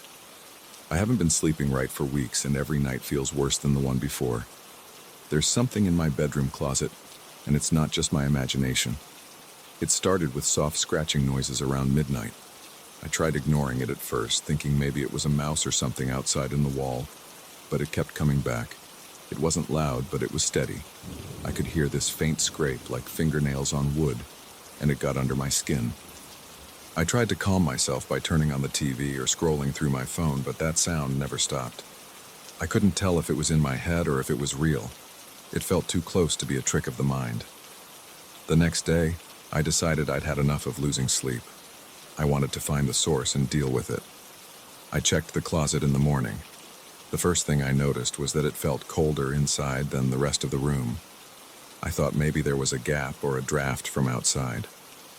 My bedroom is on the second floor, so I wasn't sure how a draft could get in, but I looked around anyway. My closet is one of those built-in ones, with a sliding door and a deeper area in the back for storage. It was mostly empty. I keep some shirts and pants in there, along with a few pairs of shoes. The walls inside looked normal at first glance, plain white, no holes or anything. Then I noticed a small seam in the back panel, like there was a narrow door or a panel that wasn't part of the original design. I knocked on it. It sounded hollow. I wasn't sure what to do. The idea that there was some hidden compartment in my closet made me uneasy. I tried prying it with my fingertips, and to my surprise, the panel shifted a bit. It was thin, almost like a piece of plywood. I tugged on it, and it slid open enough for me to see a dark space behind it. It wasn't big, maybe a couple feet of additional depth, like someone had built a secret cubby or something. The air inside smelled stale, kind of like an old attic. There was a single metal rod running across, like a coat rack or a place to hang something. One single hanger dangled in the middle, made of wire, and it swayed a bit when I moved the panel. The hanger creaked softly as it moved. I felt a chill run through me, even though I wasn't sure why. It was just an empty space with a hanger, but something about it felt off. I decided I'd leave it alone for now. I closed the panel and slid the closet door shut. I went to work, trying not to think about it, but at night, the scratching came back. This time, it felt like it was coming directly from the closet door, not just the wall behind it. I could almost picture a hand inside, scraping its nails along the wood. I got up, walked to the closet, opened it, and tried to listen. Everything was silent once I opened it. I looked at the panel in the back, but I didn't see any movement. The hanger was there, still dangling, not moving on its own. I stood there, holding my breath, waiting for something to happen. Nothing did, so I closed it again and went back to bed. I told myself it was just my nerves. The next couple of nights it got weirder. I started hearing a faint moaning sound. It wasn't loud, more like a muffled groan that came and went. Sometimes it was long, drawn-out breaths. Other times it sounded almost like someone crying. I tried to ignore it, but it's impossible to ignore noises like that. My heart pounded every time I heard it. I'd sit up in bed and stare at the closet door, half expecting something to come barreling out. But nothing ever did. The moaning would just stop. Then the scratching would start. Then silence. I'd stay awake until dawn, drenched in sweat, too scared to open that door again. I could feel my sanity slipping. It didn't help that I had to get up for work in the morning. I started feeling exhausted all day, jumping at small sounds, losing focus at my desk. I knew I had to figure out what was going on. One night I decided I was going to seal the closet door. I found a small padlock in the garage and installed a latch on the inside of the door frame. It wasn't easy, and I felt a little silly, but I was desperate for peace. I screwed in the latch, tested the lock a few times to make sure it was secure, and then closed the closet. I locked it. The relief I felt at that moment was immediate. I went to bed, certain I'd finally have a silent night. But around 1 in the morning, I heard the lock rattle. It was a soft click, click, click. My eyes flew open. I stared at the closet door, lit only by the streetlight glow coming through the window. The door handle was still. Then I heard the moaning again, but this time it was louder. It sounded like it was right behind the door, pressing against it. My pulse skyrocketed, and I froze. I couldn't move. I listened to the door rattle for what felt like minutes. Then I heard 3 distinct bangs from inside the closet, like something hitting the wood. My eyes watered from fear. I forced myself to stand up, even though my legs were shaking. I walked over, unlocked the padlock, and yanked the door open. The panel in the back was slightly ajar. That single wire hanger was swinging back and forth, clinking against the metal rod. I felt my stomach twist. There was no breeze, no draft, nothing that should have caused it to move like that. I leaned in, grabbed it, and held it still. Then I looked into the hidden space. It was dark, and I couldn't see very far. I clicked on the light on my phone and shone it inside. The walls were bare wood, unpainted, with some scratch marks near the top. It looked like someone had dragged a screwdriver or a knife against the wood. There were weird scribbles and shapes, mostly lines crossing each other, but nothing that formed words. I looked for any sign of animals, a rat's nest, droppings, something. I found nothing. That's when I heard a low groan directly behind me, like a breath against my ear. I jumped back, turned around, and swung my phone's light all over the closet. Nobody was there. My heart pounded so hard I could feel it in my throat. I grabbed the panel and slammed it shut again. I locked the closet, rushed to the kitchen, and sat there trembling for a while. I didn't go back to my bedroom until dawn. Even then, I only did it because I needed clothes for work. I told myself I'd check into a motel if things got worse, but I never did. I guess a part of me didn't want to abandon my own bedroom, but I was also scared to face the closet each night. I tried ignoring it, but the noises kept coming. The scratching grew louder, and sometimes it sounded like someone was dragging their nails across the inside of the door.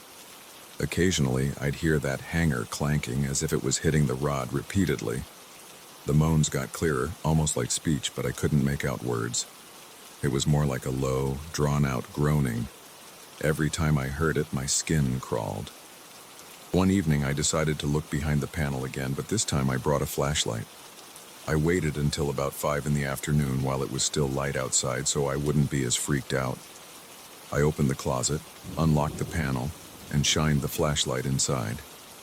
The first thing I noticed was that the scribbles on the walls seemed deeper, like they'd been carved with more force. They looked fresher than they did a few days before. It was as if someone had been adding to them. I ran my hand over the marks. Some were shallow, some were deep grooves. They were random, crossing each other in chaotic patterns. The second thing I noticed was a weird smell, heavier than before. It reminded me of damp old wood mixed with something that made my nose sting.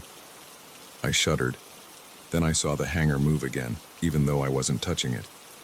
It was a slow sway, side to side. I looked around, trying to see if there was a vent or some airflow. There was nothing. I reached out to stop it, and the metal felt cold, like it had been in a freezer. I stepped away and decided I'd had enough. I closed the panel, locked everything up, and went out for a drive to clear my head. I ended up eating dinner in my car, not wanting to return until it was really late. When I finally got back, I saw a faint light under my bedroom door, like the closet light was on, except I don't even have a light inside the closet. The overhead bulb for the closet burned out weeks ago, and I never replaced it. But there was a glow under the door, a soft flicker, almost like a candle. I swung the door open, and everything went dark in an instant. My bedroom lamp was off, and my closet door was still locked. There was no sign of any light source. The temperature in the room was different, though, like it dropped a few degrees. I felt goosebumps spreading on my arms. That night, I tried sleeping in the living room, but around 2 in the morning, I heard something dragging along the upstairs hallway. It was a slow scrape, like a heavy bag being pulled across the floor. My blood ran cold. I got up, flicked on every light I could, and walked to the foot of the stairs. The sound stopped. I stood there, heart racing, my mouth dry. I forced myself to climb the stairs and check the hallway. Nothing was there. The closet door was still shut, locked. Everything looked normal. Yet I couldn't shake the feeling that something was standing right behind me, ready to grab me. I spun around a couple of times, shining my phone flashlight, but saw no one. I kept hearing my own breathing, shaky and uneven. I tried to go back to the couch, but I couldn't sleep. Around 4 in the morning, I heard a click from the bedroom. Then a low moan again. This time it sounded annoyed, like it was frustrated. That scared me more than anything else. It sounded aware, like it had an intention or a purpose. I waited for the sun to come up, and then I went back into the bedroom. I found scratches on the outside of the closet door. Tiny, hairline marks near the latch, like something had been trying to pry it open from the inside. The wood around the lock was chipped, and there were small splinters on the floor. I felt my stomach churn. I pictured some hand on the other side forcing its nails into the wood inch by inch. It made me shake. I didn't know whether to call someone. Who do you call for something like this? The cops? A handyman? An exorcist? It all sounded crazy. I ended up just standing there staring at that door. Over the next few days, every time I tried to sleep, I'd hear the moaning or the scratching, or I'd hear that hanger clanking. My eyes were always bloodshot, and I was snapping at people at work for no reason. I considered moving out or sleeping in a motel, but I kept telling myself, maybe it would stop if I just left it alone. Then one night, around midnight, I woke up to the sound of the closet door sliding open. It wasn't just a squeak, it was the distinct sound of the door on its track. My heart nearly burst. I sat up in bed, looked over, and saw the door was open about an inch, even though I knew I locked it. The padlock was still there, but the latch itself had been bent outward, like brute force had twisted it. I jumped up, grabbed my phone, and pointed its light at the gap.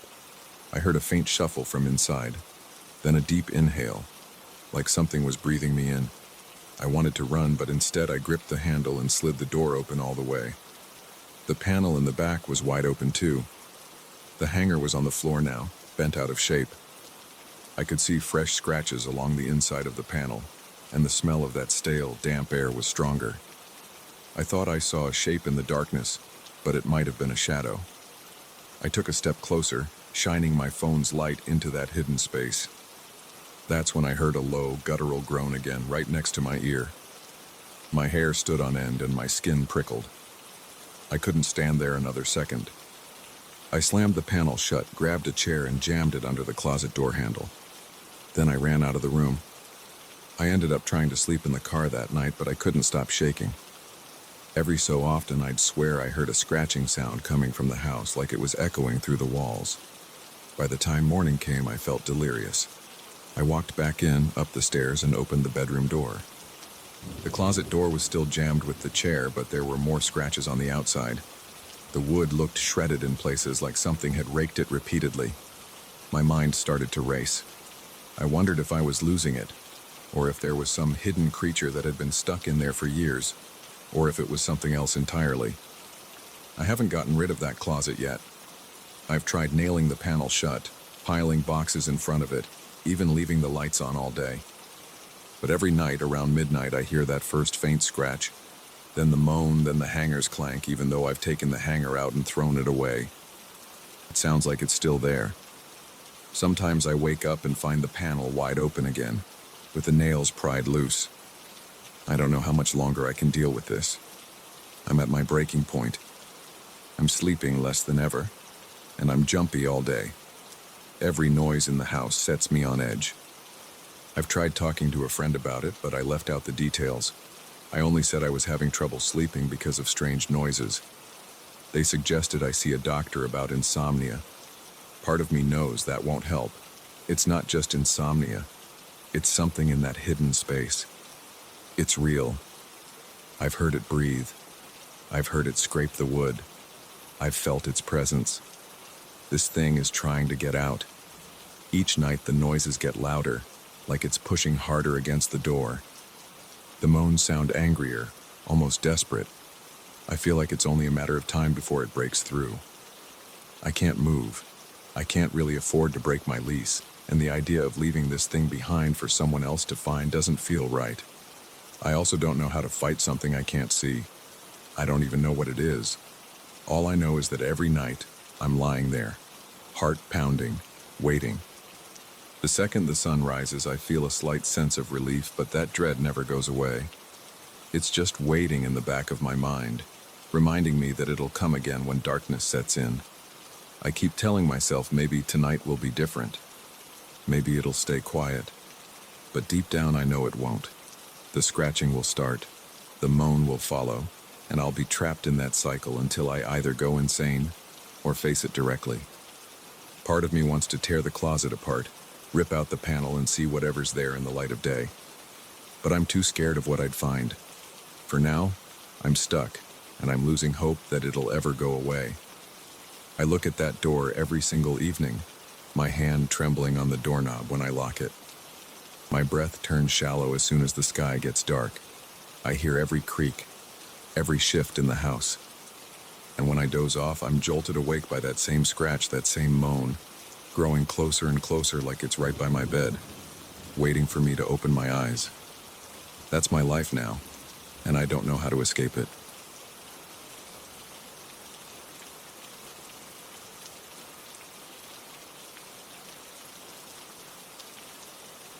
I remember the first time I saw that face in the water. It was late in the afternoon, and I was walking around a quiet lake about a mile from my house. The sun was low, and there was nobody else around. I felt calm at first. Then I noticed a reflection on the lake's surface that didn't match what I was doing. I turned my head to the side, but the reflection stayed still. It had my features, but its expression wasn't mine. It was smiling in a way that made my stomach tighten. I looked around to see if anyone was nearby, but I was alone. When I glanced back at the water, the face was gone. That was the moment I realized something was off. I took a step closer to the lake and crouched down. I leaned in to get a better look at my own reflection. My face looked normal. No strange smile, no odd expression. I stared for a few seconds, waiting for something to happen. But the water just showed my usual features and the reflection of the sky above me. My hands were tense at my sides. I got back up, wiped some sweat from my forehead, and decided I should head home. The entire time I walked, I kept thinking about that grin I'd seen. It was too vivid to be my imagination. At home, I grabbed a bottle of water from the fridge. I tried to focus on a mundane task like cooking dinner, but I couldn't shake off the uneasiness I felt. After a while, I sat at the kitchen table with a glass of water in front of me. I glanced at the surface. It looked normal. Then I picked it up, took a sip, and set it down again. The reflection was just the kitchen ceiling light, but I felt watched. I checked the window above the sink, wondering if there was some kind of reflection from outside. I saw only darkness and the outlines of trees in my yard. I tried to convince myself that I was tired and imagining things. I tried to let it go. The next day, I went back to the lake. I had this urge to see if that face would appear again. The path was muddy because it had rained in the early morning. My shoes squelched in the wet ground. The only sounds were distant birds and the rustling of leaves in the breeze. I reached the shore, looked around, and saw no one. The water was calm, with a slight ripple from the wind. I stayed there for a moment, breathing in the damp air. Then I looked down at the lake's surface. At first, I only saw my own reflection and the clouds. I shifted my weight from one leg to the other. My reflection moved with me. That felt normal. Then I heard a small splash behind me like a fish jumping. It startled me, so I turned for a second. When I looked back, the reflection wasn't aligned with my face. The eyes in the water were still pointed directly forward, and the mouth had that grin. My heart pounded, and I felt a wave of heat rush through my chest. I froze. I watched that reflection. It seemed to watch me back. Then after a moment, it turned its head very slightly to the left. My own head wasn't moving. I felt a cold sweat on my forehead, and my fingers twitched at my sides. I didn't speak. I just stared. When I stepped away from the water, the reflection disappeared. I stayed there another few minutes, unsure if I should keep looking or if I should leave. I kept glancing at the lake, hoping it was all in my mind. But I saw no sign of that other face again. I felt my pulse throb in my temples. I could barely swallow. I eventually walked away, wiping my hands on my jeans to get rid of the nervous sweat. My thoughts were everywhere, but I tried to keep them in check. As I left, I decided to avoid the lake for a while. A week passed without me going near any large body of water. I tried to live normally. I went to the grocery store, I did some work from home, and I even visited a friend one night, though I avoided drinking anything that would make me need water too much. My mind kept drifting back to that face, but I told myself it was just some weird trick of my imagination. Maybe I was stressed. Maybe I saw my reflection in a strange way. That sense of relief disappeared one night when I was brushing my teeth. I turned the faucet on to rinse my mouth, and I saw something move in the water in the sink. It looked like a pair of eyes peering at me, eyes that weren't mine. My gut clenched. I jerked my head away. I tried to calm myself, telling myself I was just tired. But when I leaned in again, I saw nothing but the swirling water going down the drain. My hand shook a little when I turned the faucet off. I tried to sleep, but I kept waking up, thinking I heard water dripping. I kept picturing that face with the grin. I flipped on the light in my bedroom and sat on the edge of the bed, rubbing my eyes. I felt so tense my shoulders ached. My mouth was dry, but I was afraid to drink any water. I sat there, in the dim light, listening to my own breathing. After about an hour, I managed to lie down, though I didn't get much rest. A couple of days later, I decided to face my fear and go back to the lake. I couldn't stand the idea of being scared of any surface of water. I thought if I confronted it, maybe I'd see nothing and prove to myself that it was all nonsense. So I walked down the same path, stepping around muddy patches and trying to maintain a normal pace. My chest felt tight and I was breathing faster than usual. When I arrived, I noticed the lake was still. The weather was pretty clear, with some light clouds overhead. The water had a dark green color near the shore, and I saw small ripples here and there. I moved closer. I saw my reflection come into view.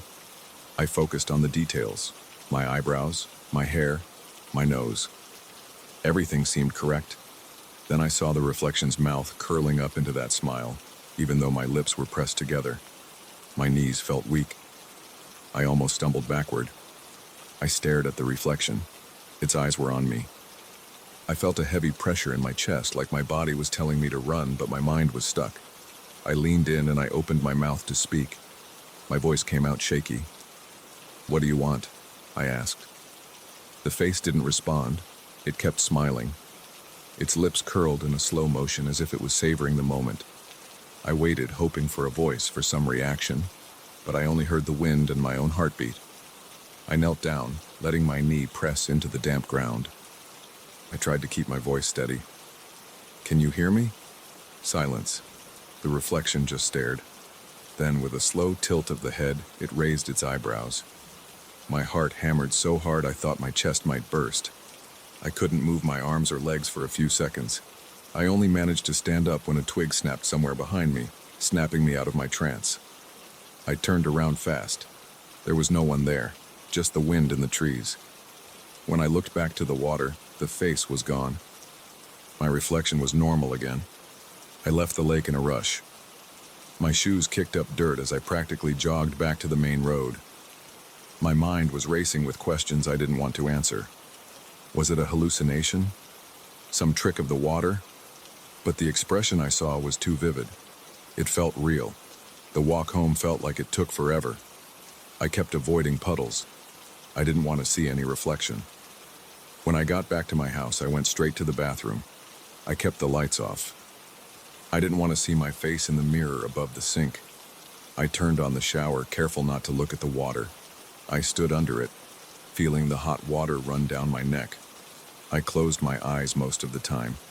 I couldn't help but feel paranoid that I'd see that face in the droplets on the shower curtain or at my feet. My heart was beating fast the entire time. I rinsed off and got out quickly, grabbing a towel without looking at the mirror. For the next few days, I avoided all water surfaces as much as possible. I left my dishes in the sink longer than I normally would. I used a bottle for drinking water and closed my eyes whenever I poured it. I started to feel worn down. I was jumpy. I couldn't concentrate on anything, and I dreaded washing my hands. Sometimes I'd catch a glimpse of movement in the faucet water, but I tried to ignore it. My nights were filled with restless sleep. I kept hearing soft dripping noises in my dreams. Then something new happened. I woke up one morning, thirsty, and reached for the bottle of water by my bed. It had a clear plastic surface. When I lifted it, I thought I saw that same grin somewhere inside the bottle. I almost dropped it. I was so startled I had to set it down carefully on my bedside table. Then I just stared at it, my stomach churning. The water inside looked normal. The plastic had a few scratches from being tossed around. I saw only the faint reflection of my lamp, but my heart kept hammering. I couldn't handle that constant fear anymore. I decided to confront the face once more, this time with a plan. I bought a cheap handheld mirror and a flashlight. My idea was to go to the lake at night, shine the flashlight into the water, and see if I could catch that face off guard. I wasn't entirely rational at that point. I just knew I had to do something. My nerves were frayed, and I was desperate for any sense of control. That evening, I forced myself to walk the same path, flashlight in one hand, mirror in the other. The sky was dark, and the moon was only a thin crescent. The trees around me formed black shapes that swayed in the wind. My heart pounded so hard it almost hurt. I reached the lake and shone the flashlight at the surface. At first, the light just reflected back. I saw my own face in the water, looking pale and sweaty. I waited, shining the beam in slow arcs. There was a faint rustling behind me, but I refused to let it distract me. Suddenly, I saw a slight shift in my reflection's expression. The eyes narrowed, and the corners of the mouth lifted. I aimed the flashlight right at it. my hand trembling. I brought the mirror down to see if I could catch another angle of the water's surface. I tilted it to reflect the lake in the mirror. The face stared back at me from the mirror's reflection. It had that same unsettling grin, but now it seemed sharper. Its mouth opened a little, like it was breathing. My chest felt tight. I could feel sweat trickling down my back. I stood there holding the mirror, staring at that face. It seemed to be waiting for something. My throat felt dry, and I had the urge to speak again. "Why are you following me?" I asked, my voice unsteady. The face in the mirror didn't move its lips, but I felt a strange vibration in my chest, like a muffled hum. I couldn't explain it. I stayed there for several seconds, waiting for a reply that never came. Then I lowered the mirror. The reflection was still in the lake, shining back at me under the flashlight beam. I realized my hands were shaking so much that the light wobbled across the water. I braced my arm to steady it. The face's grin grew wider, showing too many teeth. My stomach churned. I couldn't take it anymore. I turned off the flashlight and took a few steps back from the shore. My breathing was shallow, and I felt lightheaded. In the darkness, I heard the water ripple. I couldn't see anything. My skin prickled, and I held my breath. I was terrified that the face would appear right next to me. I fumbled with the flashlight switch, but I was too scared to turn it on again. I stumbled backward, nearly tripping on a root. After a moment of standing there, I forced myself to walk away. I moved carefully, afraid of stepping into any puddles. I kept thinking something would grab me from behind. My pulse pounded in my ears. When I got home, I locked all the doors and turned off every light. I sat in my living room, feeling the dryness in my mouth, but I refused to get a glass of water. I stayed there for a long time, my thoughts spinning. I thought about moving somewhere inland, far from any large body of water, but then I remembered water is everywhere. Even a small cup could hold that reflection. I realized I couldn't escape it by running. That's where I am now. I've blocked the bathroom mirror with a towel. I keep my drinking water in opaque containers. I only shower when I absolutely have to, and I keep my eyes shut the whole time. I still catch glimpses, though.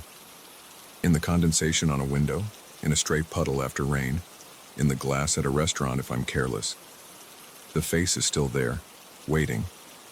It doesn't speak. It just stares with that grin. I live each day knowing it's lurking in any reflective surface of water. I jump at small sounds. I avoid washing my hands until it's absolutely necessary, and I keep the lights off in the bathroom. Part of me wonders if I should try to challenge it again, maybe find out what it wants. But another part of me knows I might never get a straight answer. All I know is that I can't erase what I've seen. I can't unsee that grin. I can't pretend it never happened. So I keep watch, hoping it'll get bored or vanish on its own. But every time I see my reflection in water, I feel that uneasy grip on my chest again. That's my life now, dealing with this silent presence that shows up wherever there's a bit of water. I don't know if it wants something or if it's just there to torment me. I only know that I see it and that it's always watching. I feel it behind my eyelids when I try to sleep. I sense it in every drop of water that collects in the sink.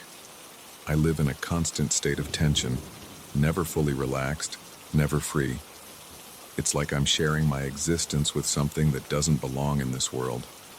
It's in my reflection, but it isn't me. And no matter how hard I try, I can't make it go away. So that's everything I can say about this. I don't have a neat conclusion or a happy ending. I don't have proof that it's real to anyone else. But I know what I've seen. I know what I keep seeing. I've accepted that there's no easy escape from this presence. It's in the water, and water is everywhere. I can't avoid it forever. So I stay on guard, watching every ripple, every little splash, and every subtle shimmer that catches my eye. That's how I live now. I don't know if anything will change, but I do know I won't ignore it again.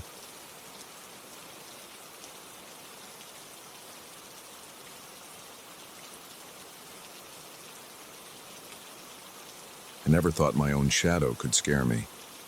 I'm sitting here in this old room, surrounded by the smell of dust and damp wood.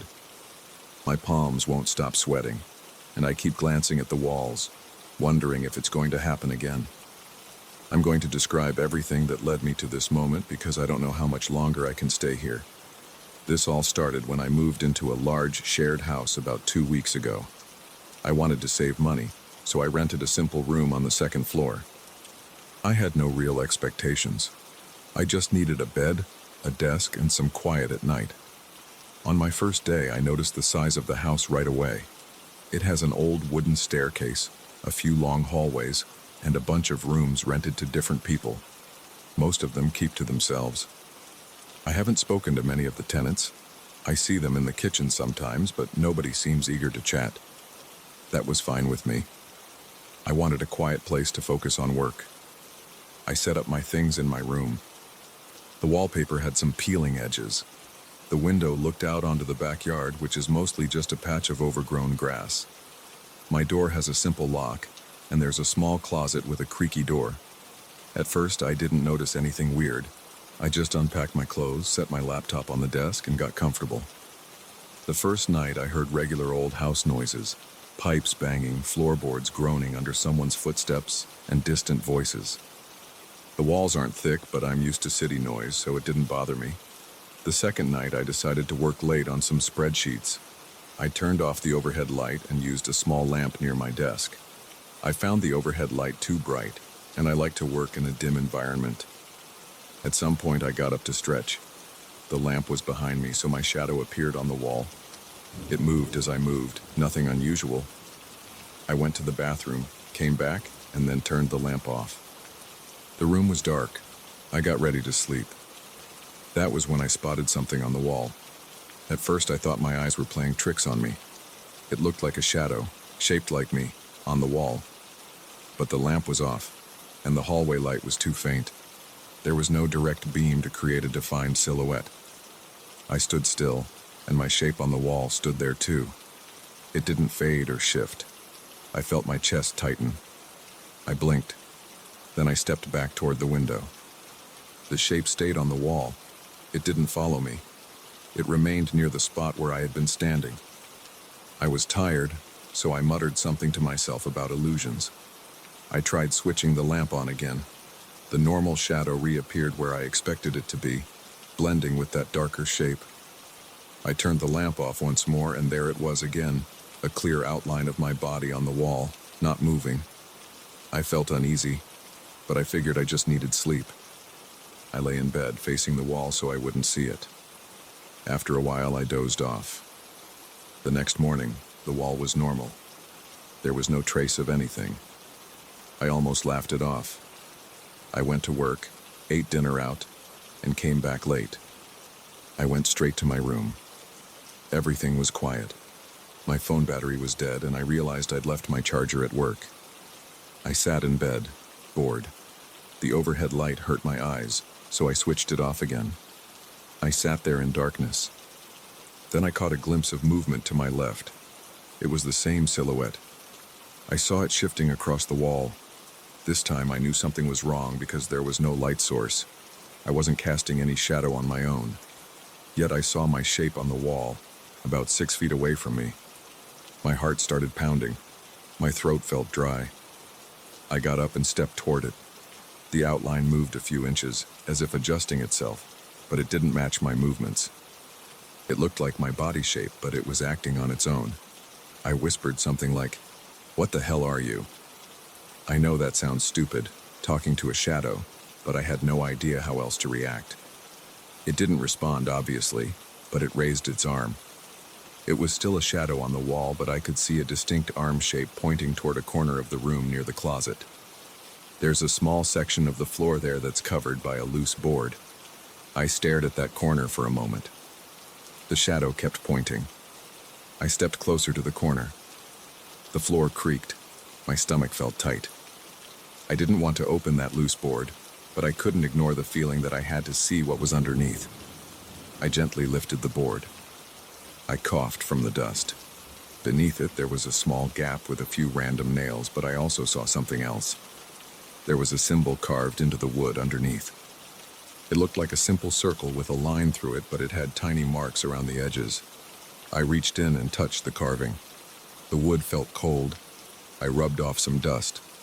My fingers felt something jagged. It was definitely carved by hand.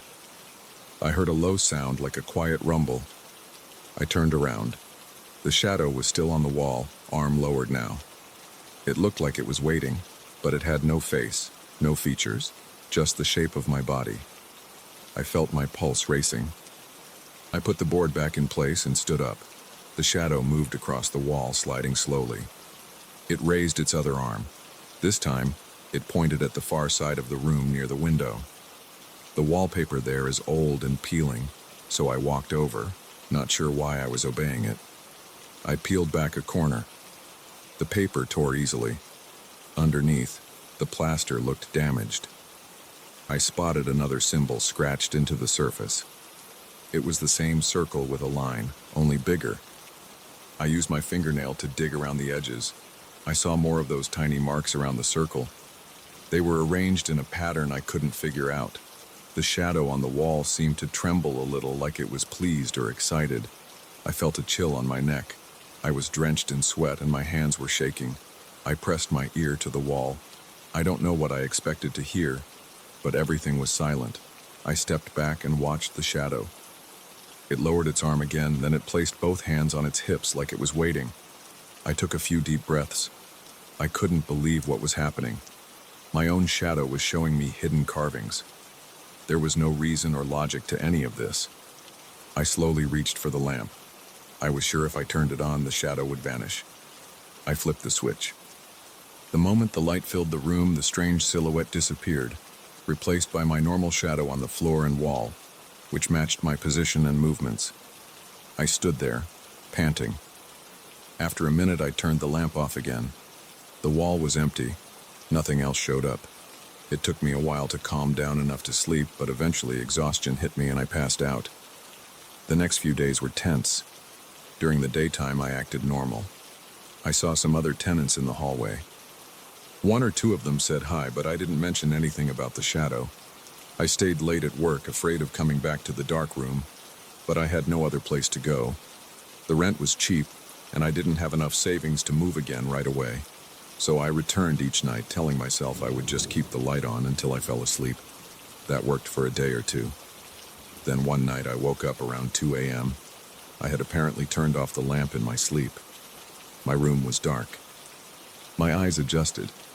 I saw that silhouette again over by the door. My stomach flipped. I sat up and it moved.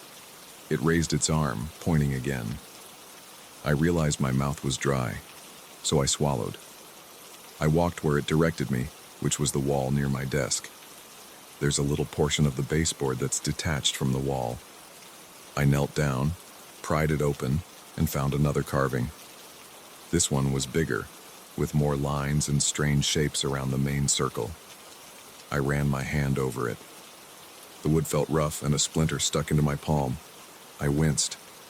I heard that same low rumble, like a quiet growl, behind me. It made my scalp prickle. I stood and turned around. The shadow was closer to me. It moved across the wall without any light source. I could smell something stale in the room, like old wood or wet earth, but stronger than before. I kept backing up. My heart felt like it would leap out of my chest. I don't know why I kept following its instructions. Maybe I was curious, or maybe I thought ignoring it would make things worse. Part of me considered packing up and leaving, but I can't afford another place right now. Also, a small part of me wanted to find out what else was hidden. I know that sounds crazy. The tension in my chest grew each time the shadow appeared, but I couldn't help it. I had to see where it would lead me. A few nights later, I was lying in bed trying to sleep. Around midnight, I heard a soft knock on my door. I got up and opened it, but no one was there. The hallway was dark.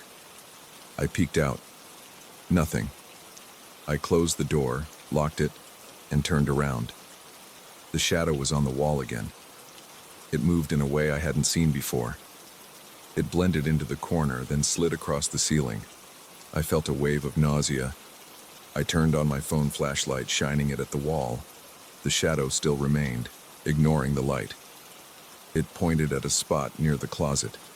This time I felt a jolt of panic. I didn't want to follow it, but I felt compelled. I opened the closet door. I moved aside my few jackets and shoes. The shadow was pointing at a small panel in the back. I placed my hand against it, pushed, and it swung open. There was a tiny space behind the closet. Dust fell on my hand and a spider skittered away. Inside that space, I found another carved symbol, larger, deeper, with several circles connected by lines. The grooves looked worn, like they'd been there for years. I touched the carving and the shadow seemed to merge with it. Its silhouette stretched across the panel and I heard a deeper rumbling sound. It vibrated in my ears. I stumbled back, coughing. My knees felt weak. My mind was spinning. I closed the panel and slammed the closet door.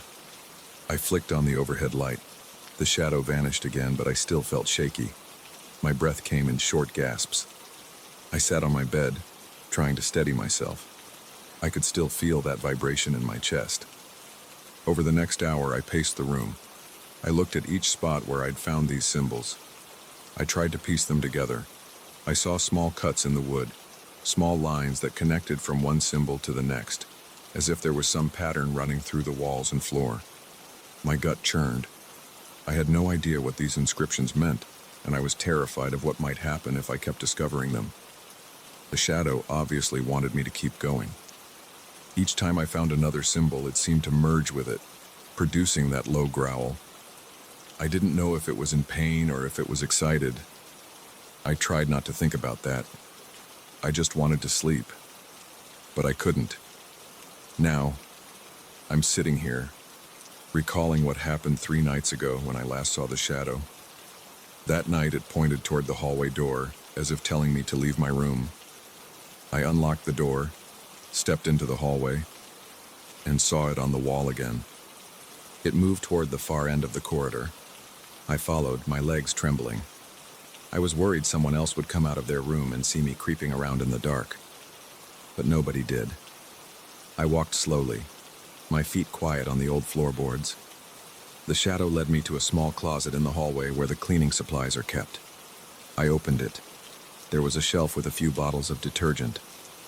Then I noticed a hatch in the ceiling above the shelf. It had a small metal ring. I had no idea where it led. I stood on the shelf carefully, pulled the ring, and the hatch opened. Dust fell on my face.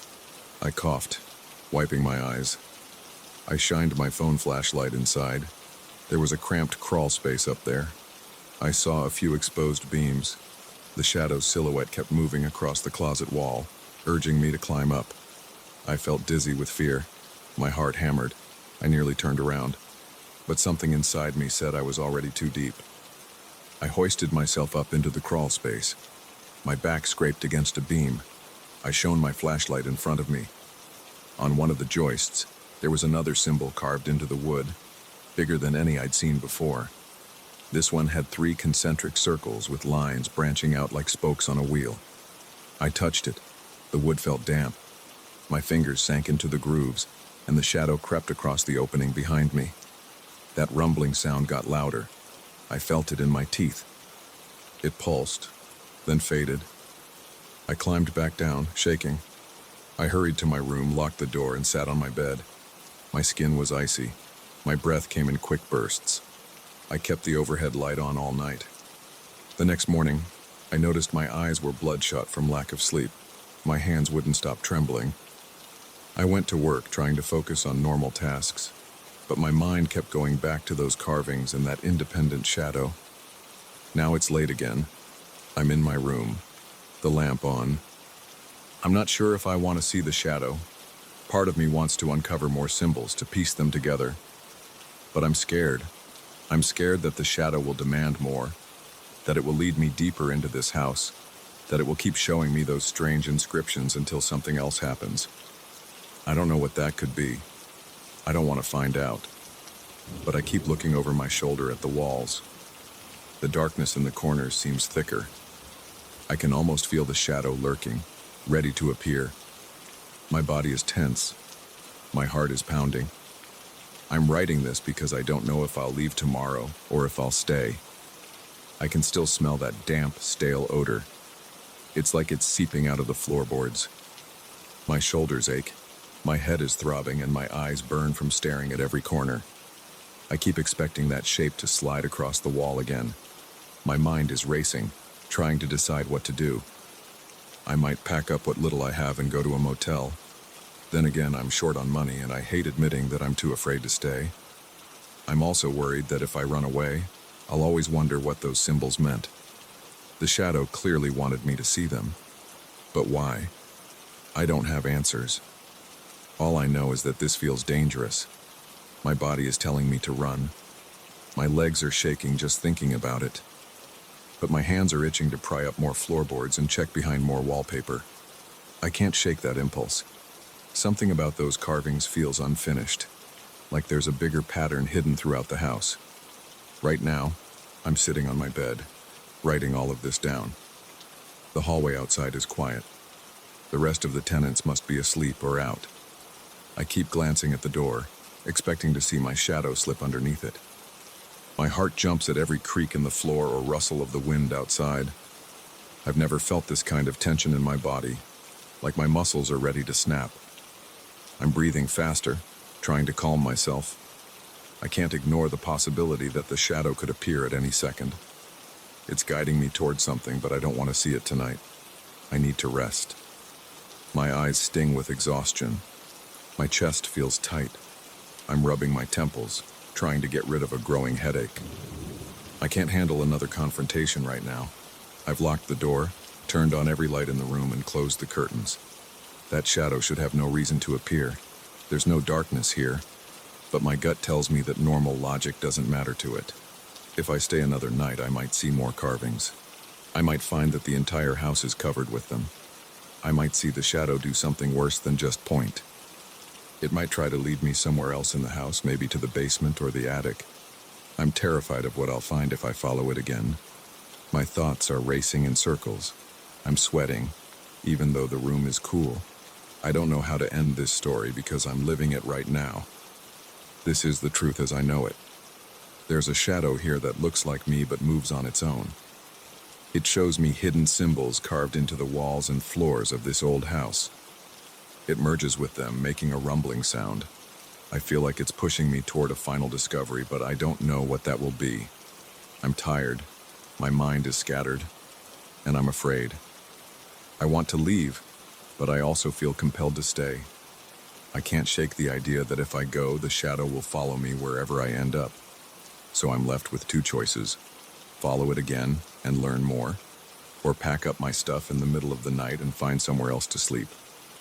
Right now, I'm leaning toward leaving, but the moment I stand up to pack, I feel a pang of doubt.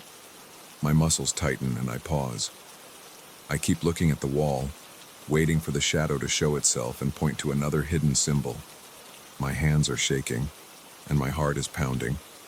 My breath comes in short bursts. I don't know what I'll decide in the next hour, but I know I can't stay frozen like this forever. If I see that shadow again, I have to do something. Either I confront it one last time or I run. I'm still not sure which one I'll choose.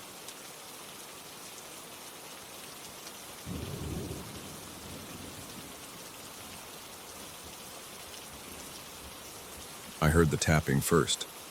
It echoed in short bursts against the concrete, and it came from somewhere behind one of the pillars.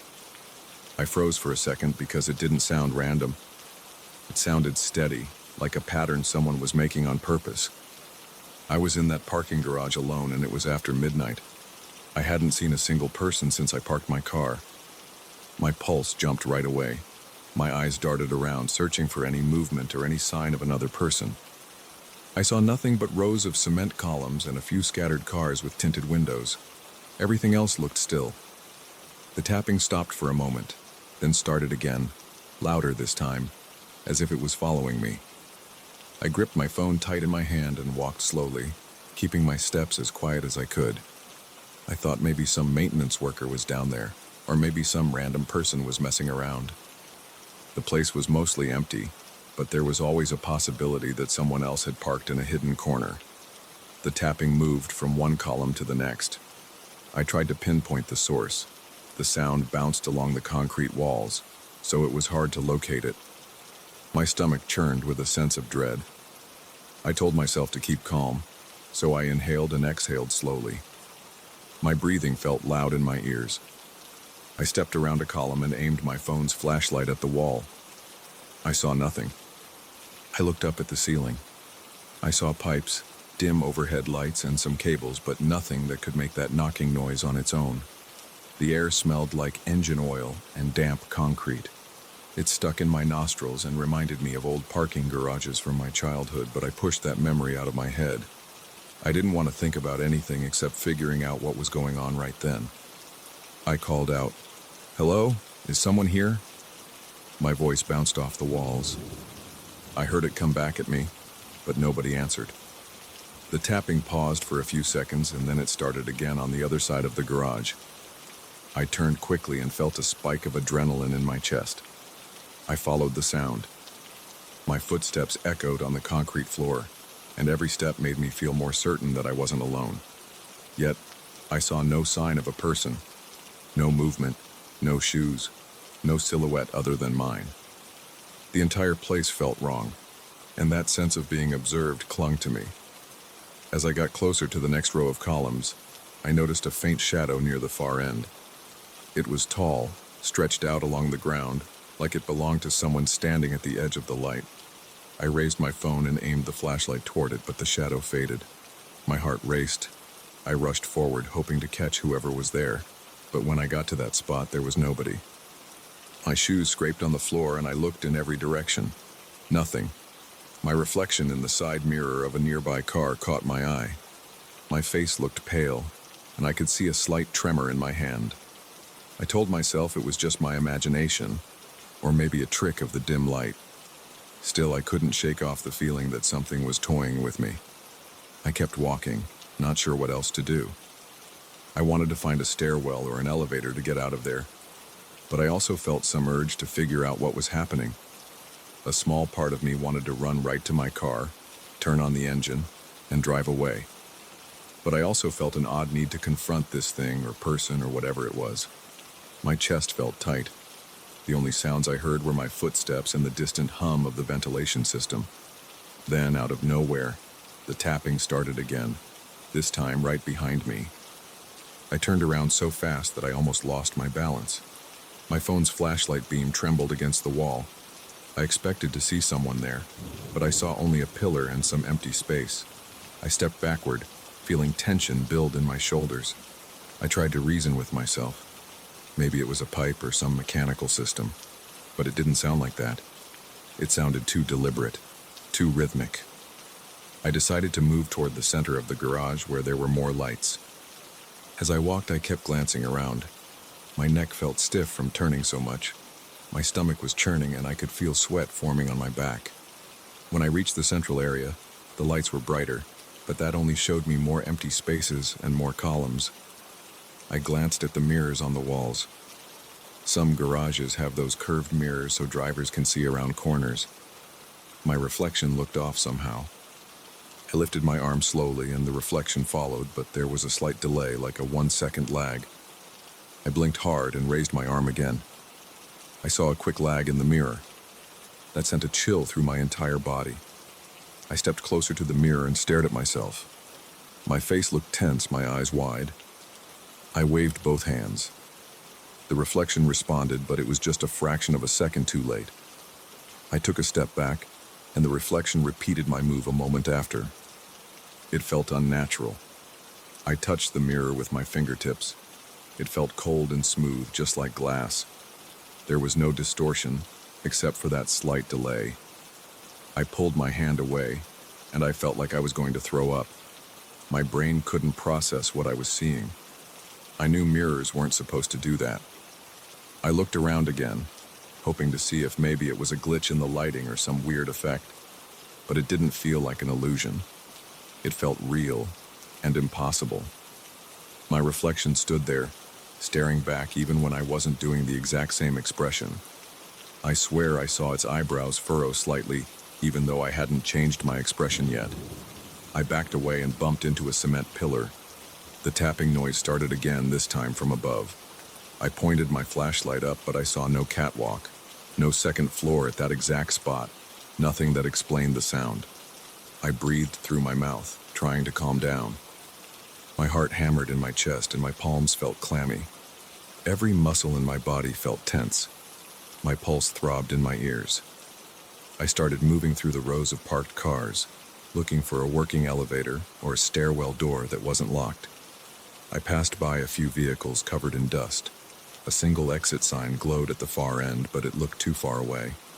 As I walked, I heard the tapping again, this time echoing off to my left. It was getting closer. My legs felt heavy. I picked up the pace, but I kept looking back, checking if something was following me. I turned a corner and saw more mirrors. I tried not to look at them, but my eyes drifted there anyway. I saw my reflection again. It stood still even when I was moving. I gasped and stepped away. The reflection finally moved a moment later. It turned its head and looked at me. My hair stood on end. I muttered curses under my breath. I felt trapped, even though I technically knew I could just run out of that garage. I felt as if the air around me had thickened, making it tough to breathe. My phone's battery icon glowed red, which sent a jolt of panic through me. I needed light, and I needed to know what time it was. I considered calling someone, but then I remembered that I hadn't seen any signal bars when I checked earlier. The place was underground, and the reception must have been bad. My phone could die at any second. The tapping happened again, this time from a pillar right next to me. I spun around and looked at it. I banged the side of my fist against the concrete. It felt solid and unmoving, but I pounded it again, frustrated. Then I heard 3 sharp knocks from behind the pillar, followed by a shuffle. I whipped around, shining my light there. No one. My breathing got faster, and my throat felt dry. I decided to try a different approach. I started talking.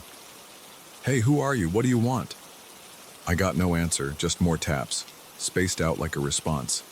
It felt like something was toying with me. I smelled gasoline in the air, a strong whiff that made my eyes sting. I heard a screech behind me, like metal dragging on the floor. I rushed around the row of cars to see if something or someone was there. I spotted an old shopping cart leaning against a concrete wall. The wheels looked rusty, and it was tilted sideways. I didn't remember seeing it before. The handle had a smear of what looked like grease. I walked up to it. It was still vibrating, as if it had just been pushed. I looked around for signs of movement. Nothing. My mouth felt dry, and I swallowed hard. The cart stopped shaking. All the while, I sensed that presence behind me, or above me, or just out of sight. My skin felt prickly. The hairs on my arms stood on end. I wanted to run, but a strange curiosity kept me there. I felt compelled to see more, to figure out if I was losing my mind or if something truly unnatural was happening. I told myself I'd go to the next set of mirrors and check my reflection again. If it still did that delayed movement, then I'd get out of there for good. I walked in short, cautious steps, sweeping my flashlight side to side. My breath hitched every time I thought I saw a flicker of motion. The pillars cast long shadows, and I couldn't shake the idea that one of them might hide a living shape. At one point, I stopped and leaned against a car to catch my breath. I felt my heart pounding inside my rib cage, and my mouth tasted bitter. I wondered if I was having a panic attack. I clenched my fists and forced myself to keep going. I reached another mirror near the security booth. The glass looked grimy, but I could still see my face. I lifted my arm, and the reflection lagged again. I stared at it for a few seconds, then, with no delay, my reflection smiled, even though I hadn't smiled. My spine tingled. I covered my mouth with my hand. My reflection's smile vanished after a second, following my move in a weird, off-sync way. My eyes burned with tears for a moment, but I pushed them back. I wiped my forehead with my sleeve, then looked behind me to see if anything was there. No one stood there. I noticed a closed door near the corner of the garage. It said, "Maintenance authorized personnel only." I tried the handle. It turned, but the door felt stuck. I pressed my shoulder against it and felt it shift a bit. The hinges squeaked, and I managed to open it about halfway. A strong odor of dampness and mold rushed out. Inside, I saw a narrow hallway with flickering overhead lights. I hesitated, but I thought maybe I'd find a stairway or a back exit. I slipped through the gap and closed the door behind me. The corridor was cramped with pipes running along the ceiling. My footsteps echoed on the tiled floor. The tapping followed me, more faint now, as if it was traveling through the walls. Halfway down this hallway, I heard a thump behind me. I turned around and saw nothing. The door was still closed. I moved forward, reaching a small intersection that branched left and right. I chose the left side because I saw a sign that said exit. I passed a row of metal lockers. One of them creaked open on its own. I jumped back. I turned my light on it. There was no one there. I kicked the locker door shut, and it banged loudly. My nerves were shot. My arms and legs were shaking, and I felt sweat trickle down my temples. Finally, I reached a thick metal door that led to a stairwell. It was locked. I jiggled the handle a few times, but it wouldn't budge. I slammed my fist against it and shouted in frustration. Then I heard the tapping again, right in front of me, but there was nowhere for someone to hide. My phone's flashlight flickered. The battery was about to die. My thoughts raced. I considered going back the way I came, but I felt pinned down by dread. My breath came in short bursts, and I tried to calm myself by focusing on the immediate goal. Find an exit or a place with cell service. I turned around and started walking back to the parking area. Every noise seemed amplified in my ears. The fluorescent lights buzzed overhead. The tapping sounded off to my left, then to my right, then above me. I was sure I saw a shadow dart across the corner of my vision, but whenever I whipped my head around, there was no one. My flashlight blinked out. I cursed under my breath. Now I only had the faint ceiling lights and the emergency lamps to guide me. I made it back to the door leading into the main parking level. I pushed it open and stepped out. The tapping had stopped. The silence felt just as unnerving. My eyes took a moment to adjust to the dimmer lighting. I took a few steps in, and that's when I noticed my reflection in a mirror near the exit ramp. It looked like me, but it stood still, not matching my movement. My breath caught in my throat. I lifted my hand to wave at it, and it stared back, just frozen. Then a moment later, it lifted its hand. We weren't in sync. It mimicked me, but it was always behind. I felt dizzy, my chest felt tight, and my neck muscles ached. I heard movement to my right. I turned and saw the tall shadow figure at the far end of the garage. It seemed to flicker in place. My legs felt weak, but I forced myself to walk toward it. I wanted to see if it was a person. I moved carefully, my eyes locked on that shape. As I got closer, I realized there was no one there. It vanished. I ran the last few steps, panting. I felt the cold air against my damp skin. I stood there, scanning the entire area. Nothing, only the smell of gasoline and concrete dust. That was it. I decided I was done. My whole body shook, and my mind felt scrambled. I headed straight for the direction I remembered leaving my car. My phone was almost dead, but I used its faint light to see the row numbers painted on the columns. Each step felt heavier, and I kept looking over my shoulder, half expecting to see something jump out at me.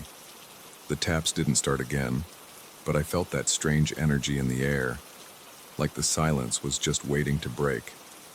When I spotted my car, relief washed over me. I fumbled in my pocket for the keys. My hands were slippery with sweat. I pressed the button to unlock the doors, and the car's headlights blinked. I climbed in, slammed the door, and locked it. I sat there for a moment, breathing hard. The air smelled stuffy inside, but at least I felt a bit safer. I glanced at my rearview mirror. My reflection met my eyes. This time, it was in sync, or at least it seemed to be. I started the engine, my hands shaking on the steering wheel. I didn't dare to look at any other mirrors in that place. I kept my eyes straight ahead as I drove up the ramp, out of the underground levels.